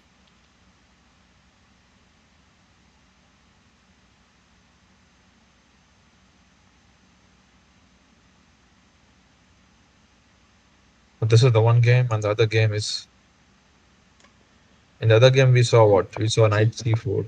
did we review Thomas against Kevin? No, I thought let's do it at the end because live games are really interesting. So this was better move, but he played knight c4 and now. Oh wait, what? Did he blunder the bishop? Yes, right? So it's going to be a win for men. Yeah. Yeah, there's some sort of spelling error here. It's Ronan. Ronan Uh, first name. But yeah. And wait, what do you tragedy there for Mitchell then. But chess is cruel. Happens to all at of times? us. Yeah. And we saw e5 here, definitely not the winning move. Or the move to play for a win. Now there's no chance, I believe. Now e4 is it's very rare that e4 we will witness e4 here. But again, c4 could be a possible someday. He's just going to keep on playing this, I guess. But now this allows e4.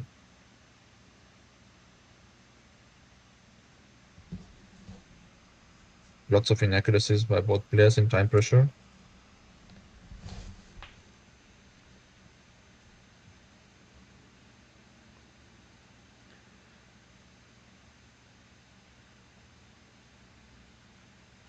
Yeah, I found most players around that 2000 level are still figuring out end games, including myself.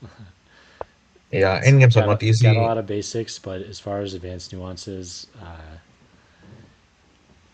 yeah, probably not picking those up until maybe around the 2200 level. I'm seeing a lot of players that have pretty strong endings. USCF, so that's 2100 FIDE. But So e4 already good. I mean, it's good that he spotted this idea. And also we saw a world championship match getting ended in like endgame blunder. So and Ding is known for his I mean defending the worst endgames. So I mean, as you said, chess could be cruel at times, even for the best players in the world. yeah, my general goal is just to swindle other people more than I get swindled. But can't always can't always make that This happen. is But there's always going to be blunders and tragedies. So as long as it's like about 50-50, I'm happy. yeah. As long as there are blunders, it's going to be entertainment. Otherwise, it would be a just drawn game.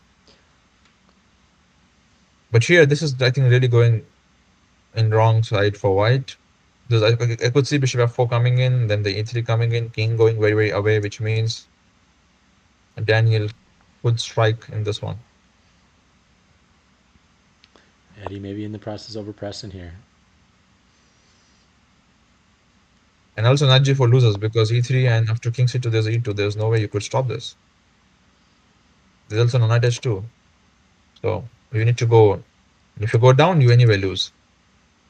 So you have to go knight c2, hoping that you will come back to d4. But then the simply king comes in. You play like this, and then the bishop would attack the knight, and it's gonna be a problem for white because then the bishop will go to f2 and simply push.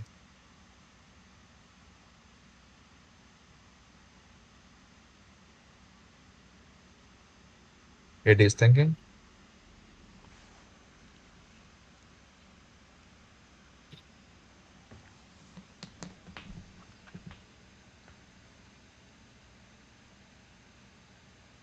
I don't think any other option is there. Only moves knight c2, knight d4.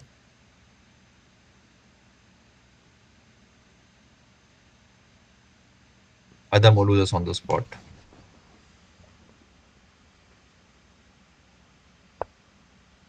He finds it.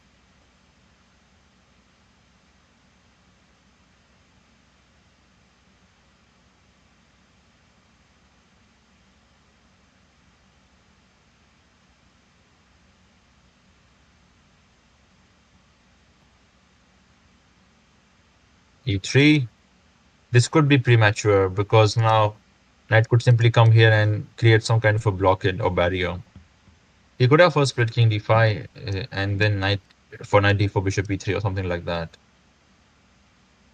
But now this is a bit premature. Okay, he will play king d5, but then simply king c2 or king e2 like this. King d5, king e4 is also possible. Let's see. So Or let's save this game in between. What do you think? yeah, no, I'd say yeah. Let's look at that game. So because we're getting close to the end of the broadcast. Okay. So Thomas was playing against Kevin today. It was a King's Indian Fianchetto variation where we saw one of the main lines. And usually they play knight to c5, a5, oops, knight c5, a5, and something like c6, bishop d7 ideas. But then we saw a division to knight b6 attacking the pawn, which is not so great. And now knight on b6 is not doing much.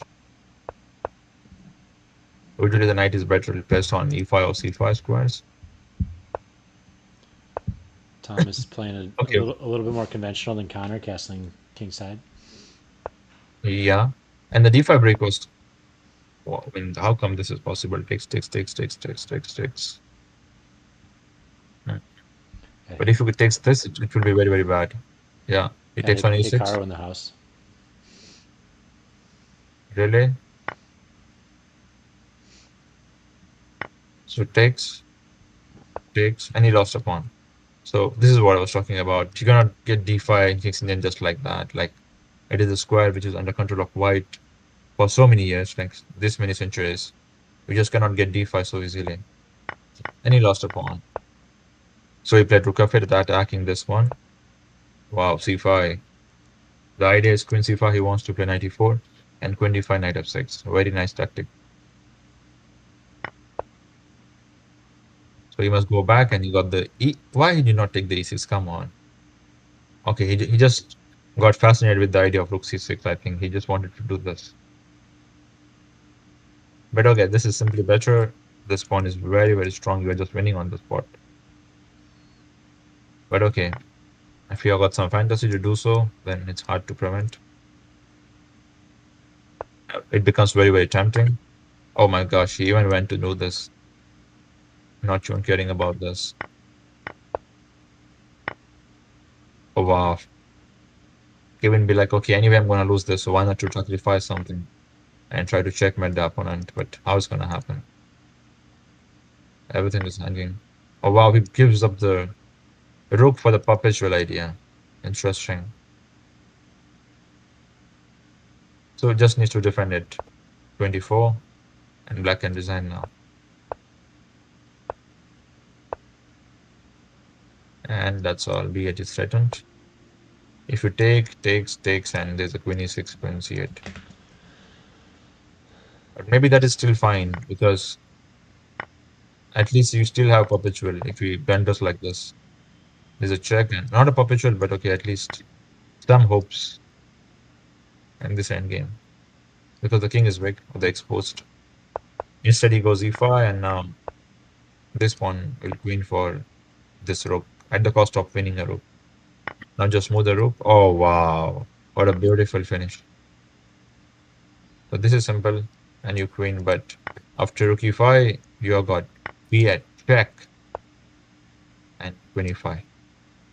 Also enforcing the trade. It's a very beautiful move. Maybe move of the day, 25. Or the aesthetic move of the day is this. Tom, throughout this game, Thomas really showing he's got an eye for tactics. So definitely going to be Yeah, Thomas someone to played a watch very out good for, game. and he must be doing his puzzles. Yeah, yeah, for sure. He played really a good game. So no complaints from Thomas or no improvements really from Thomas' side. Very good game by White. And for the black, I think the main thing, what went wrong was the plan. After this, I think he could have gone to c5 or e5, maybe c5 mostly, as per the opening principle.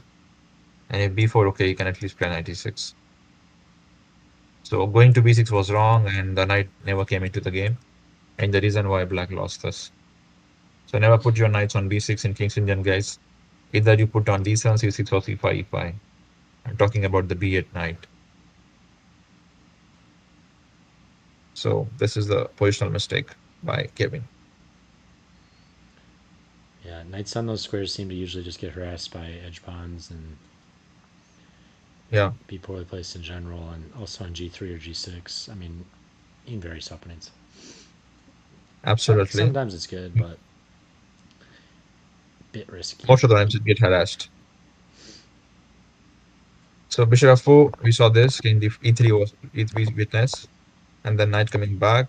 And he could have simply went here, but then he goes like bishop e5, preventing knights any entry. Oh, oops, sorry.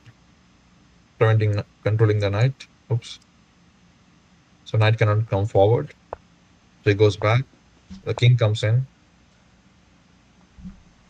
Maybe this is still okay, and he can block it from this side, but probably king e2, there's a g4. Knight e2 takes, and probably king would come in. So he played c4. Makes some sense because you're trying to push something. Wait a second. This is so what I was wondering is b5. Okay, he played already. The problem is takes bishop a3. He can just play a6, and bishop takes knight. There's a a7, and after e2, white queens with a check, and it's going to be white who's going to win this if black goes bishop a3. Did he have to put his king on e4 earlier, or was that a misstep? Yeah, he allowed this. He allowed this thing. He could have just gone like this. Like king, you go here, c4, and okay, you don't care. Just go like this, and you win it. And if like this, then okay, you can play bishop e5. Then you don't allow c4. Okay, knight c1 and now simply g4. If he captures, okay, king f4 ideas. Maybe not immediately, but might do king just one or g3 king. Okay, something like that. So the interesting version which I was calculating was this. Takes here, knight e5, now king g3. Now this pawn is very hard to stop. You think that you have got knight g6 and you prevent this pawn from queening, but then you have got king takes pawn, knight h4 and this. And now it's impossible to stop this pawn. Oh, that's an And this interesting. wins for black. That's an interesting dynamic too. Just to be hyper aware of But your if king. you If your king's on e4, be hyper aware that queen a8 is coming with check in various variations. So even if it's always off. And if you play king f2, trying to be smart, then you lose because knight h4, e2, and now knight defends it. And after takes, simply knight e1 and king d2. So you need to capture here. And only after this, you can go like this and it's winning.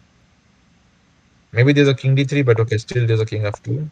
And after knight f4, or you can also do smart thing. You can play king f3, you force him to take, and then you play this and you win it. And now you try to play this. This tactic is always works sometimes. But after this, you don't have knight d3 check because of your own king. So you lose it. So many times we see that the rook pawn is the biggest enemy of the knight and could lead into could make you lose even these up positions. Pawn's on the brink. Nothing scary. So Nothing scarier than a deep pass pawn. I mean, even, especially if you're a high rated player. I mean, that could thing could turn to a queen. I'm not gonna be able to swindle that. so we witnessed, sorry, we witnessed b5, a b5, king b5, and not bishop a3 because simply a6 was coming. So he goes king d4 with, but okay, is this a blunder? Okay, he will queen also. So the idea is a6, bishop c5, knight b3, something like king d. I'm really scared to go here because every time it will be a check.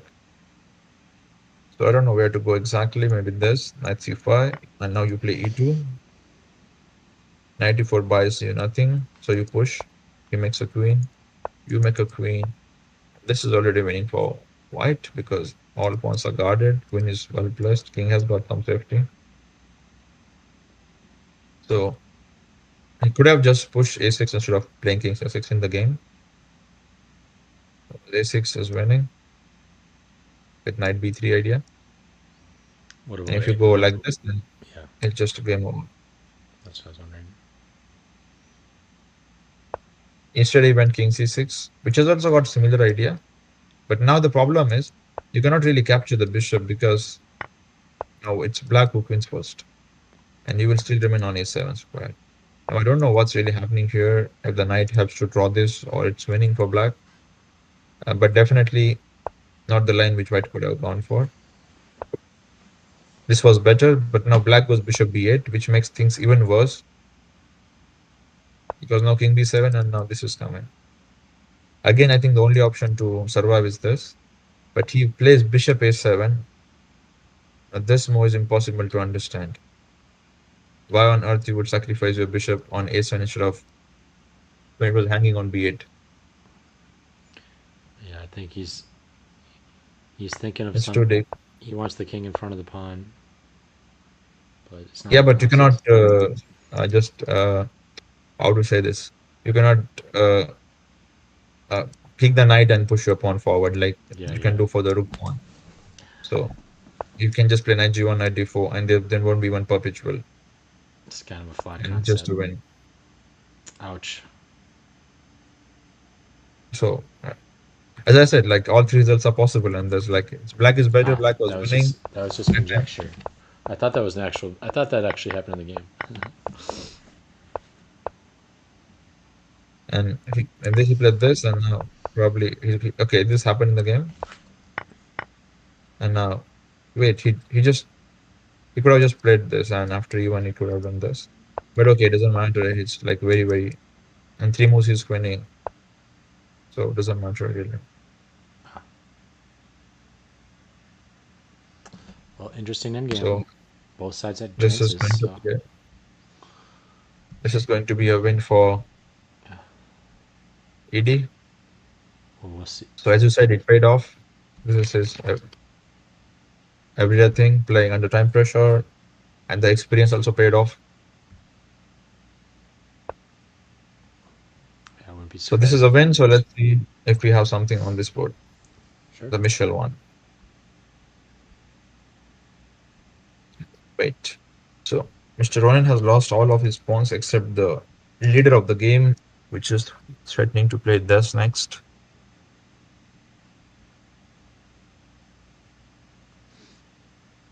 It looks like Ronan's putting some pressure on, even though one pawn left, he's up a piece. He got a pretty well So placed rook king. b7, the problem is, I guess, there's this rook a5 check.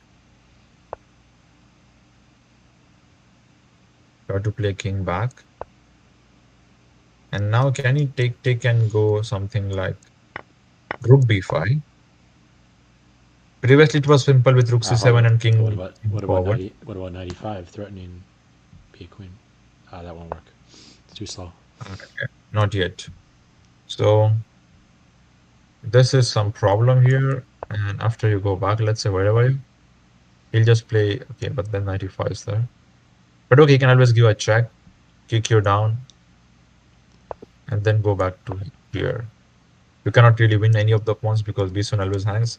And now black will just push the pawns and it will be a draw. So it's not that easy to just push. rook b7 here.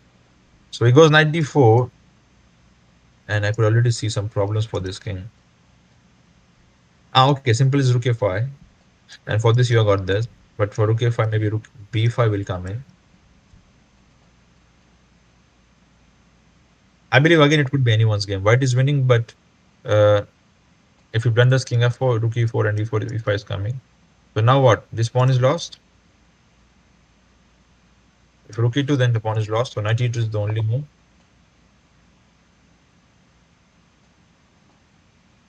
And this is not working yet, but maybe g5 is possible.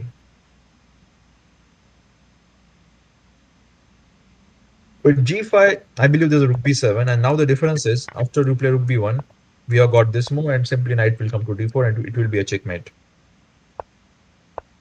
Like now the king will just go forward, and it's a game over. So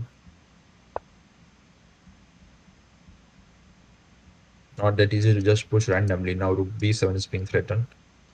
Maybe he has to go back again to a1. And I hope we will not see a repetition like this, knight d4, rook e1. He can start with rook b5 or something if he wants.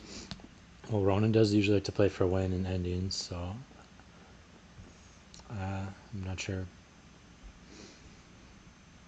Rook b5, knight d4, rook I get a4, rook b7. I got a feeling White's still ambitious here. And now your idea works. Look, for example, he plays rook b5, rook a4, threatening a checkmate. So you play knight d4, preventing it. And now you would like to play rook b7 next. Let's say g5. You play rook b7, he takes, you take. And now your idea of knight c6 is going to come. And you win it. But wait a sec, there's a rook a5 and it's a checkmate. Oops. Uh, So g5 is a killer move. Chess is cruel. This is, Accidentally got mated on the way to so, there. so tell me, who's gonna win this? I Or feel who's like gonna blunder first? I feel like this is maybe headed towards drawish territory because There's one more interesting line. So he played rook c3, and now look what happens. You go rook a4. He has to play rook c4 to prevent the checkmate. And then there's rook c6. If you capture this, you get checkmate in one. And if you capture this, then you cannot really win this unless you are very, very lucky. I feel like I feel like Black's gonna win the c pawn and then White's gonna trade his knight for the kingside pawn somehow. That's my guess. It will be a draw. Yeah. Okay, let's see. So he gives a check. Now, rook c5 is again a mistake because rook c5 will lead to rook c6. So he needs to come back. Oh, he plays rook c5. Aha. So maybe we're gonna get a draw here. Takes, Pin takes, and tactics. takes. And then he will capture the, I mean, not really, but he will capture the pawns eventually. And oh, what? Mitch didn't find it. Captures on c5. Yep. Now this is lost. This is game over.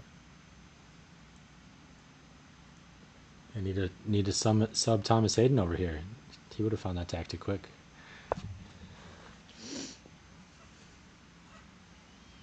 So simply knight d4, knight e6, or knight b5, whatever he likes.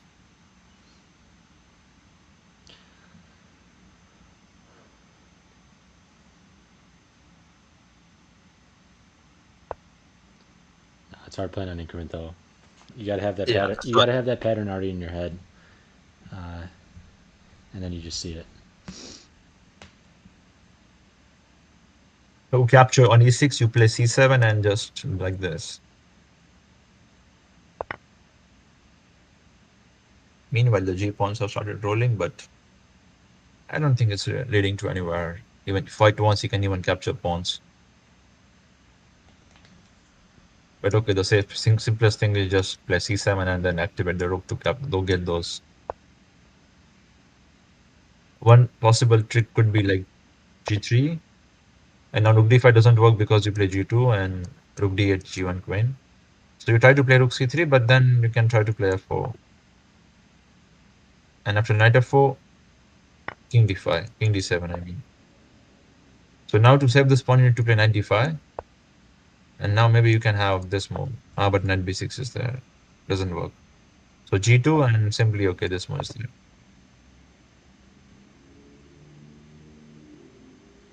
So he needs to give a check maybe. King D4, G2. Even this move ends. So I think, okay, no hopes for black. This is going to be 1-0. But wait, he captures on F5. Now please don't draw this after playing like that. Now the problem is if you play rook G3, there's a G2 and you play rook G3, you lose the pawn. So we need to play knight F4, but then there's a king D6. Wait, did he blunder? Almost. So knight D4 I think is the only winning move now. That is also very, very tricky. For example, knight D4, you play king D6, he goes back. Yeah, I think Or it's let's put it like this. G2, forcing him to go back. Now you play rook to G1 or king to D6, then you play C7. If you capture, you lose. So you play rook G8. You cannot play C8 because he captures. So you play knight B5, king D7, and then you play knight A7. But still there's a G1, and now you play rook G1. And if you play capture, you win, but there's a rook F8 and he captures the pawn. So there's a lot of scope to make mistakes from both sides. And still we could get draw or white win in this game. So in the live game, okay, this is ending. In the live game, G3 is the position, and here this is where he's thinking there's no knight f4. I just want to remind there's a king d6. So only move probably is to get knight d4 and try to go back. should we double check Eddie's Rook one? c2 makes Make sure Eddie's blockading those pawns correctly. yeah, it is doing its job perfectly. Okay. Just king e2 next. So after g2, okay, sorry, it's white 2. Okay, wait, what did he play? He played knight d4. So after g2, only try is probably this because this doesn't work.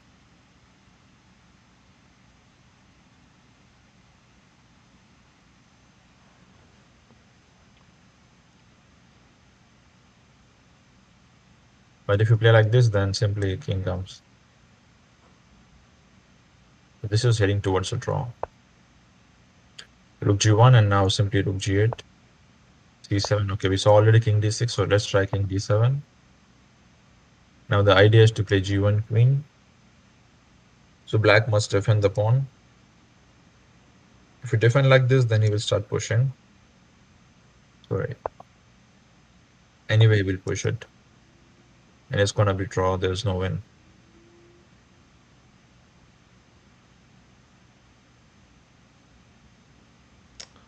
Well, that was we. I feel like the theme for tonight was exciting endgames.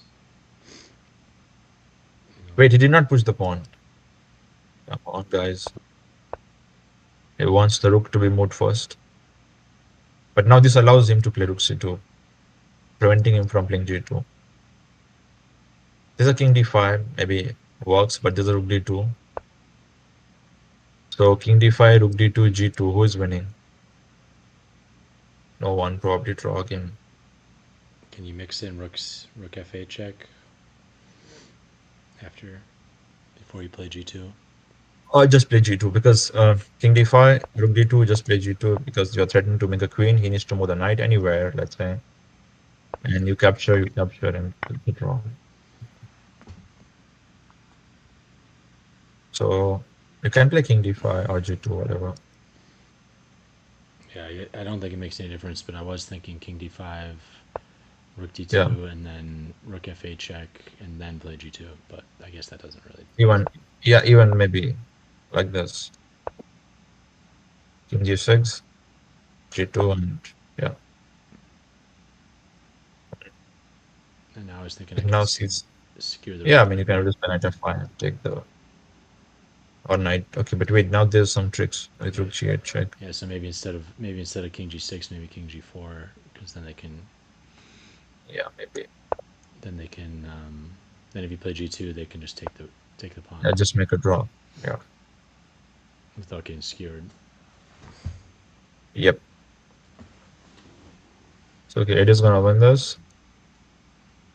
And here, White's still optimistic about his chances and his thinking.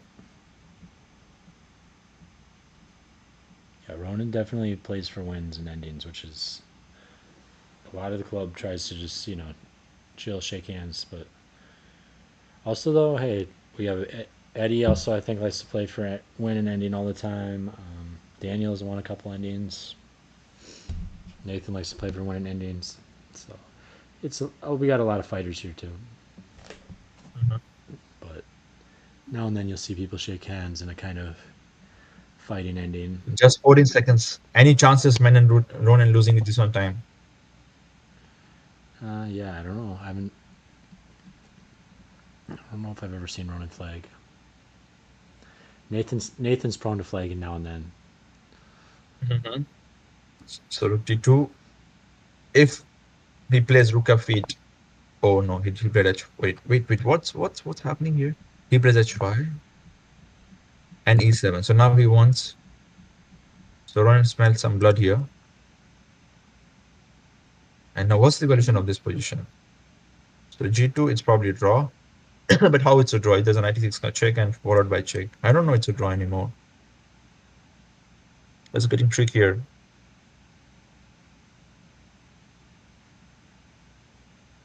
Even for this. Okay, rook f8 check. Now there's no king g4. So we need to go any of these squares.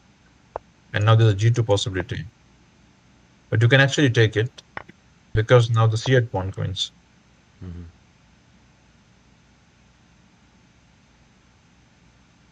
So So what he's gonna play so after c7? he probably wouldn't play G2. He probably play like H. He played king c4. This is even hard to understand, like he's just allowing knight e6 and rook d8 next.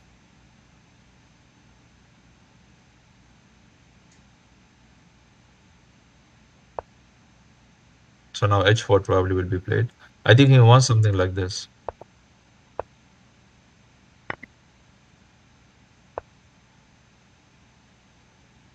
And now just simply move the rook and it's winning for white. Wow. So ED has won the game. Daniel resigned here after king f3 was coming, king f2 was coming. And this That's game still goes on. that's pretty And after bold to h4, allow a he queen has went for without queening yourself the next move. he has went for the professional way of just getting the pawns off, and then he will capture the c7, and then he will win with the c7 pawn. So Wow. it's gonna be win for. Wow. Ronan Wait, showing. there's one more trick. g8, last hope. But rook g4 wins for Yeah, white because you can just queen even after taking. and that's kind of already in line with his line of thought. So that won't be hard to That's find. game over. Game Well, over for Michelle. Ryan showing or Ronan showing some Magnus Endgame Grandmaster class. Definitely. Now just play rook g4 or something. Yeah, Or rook h3, Mitchell whatever. a bit of a miss with the rook skewer tactic. So yeah, Ronan did kind of get a bit lucky that that Mitchell missed rook takes c5 earlier with pin tactics, but really took advantage of preserving the c pawn and Just simply took this a one was the one. took a drawn ending into a win. So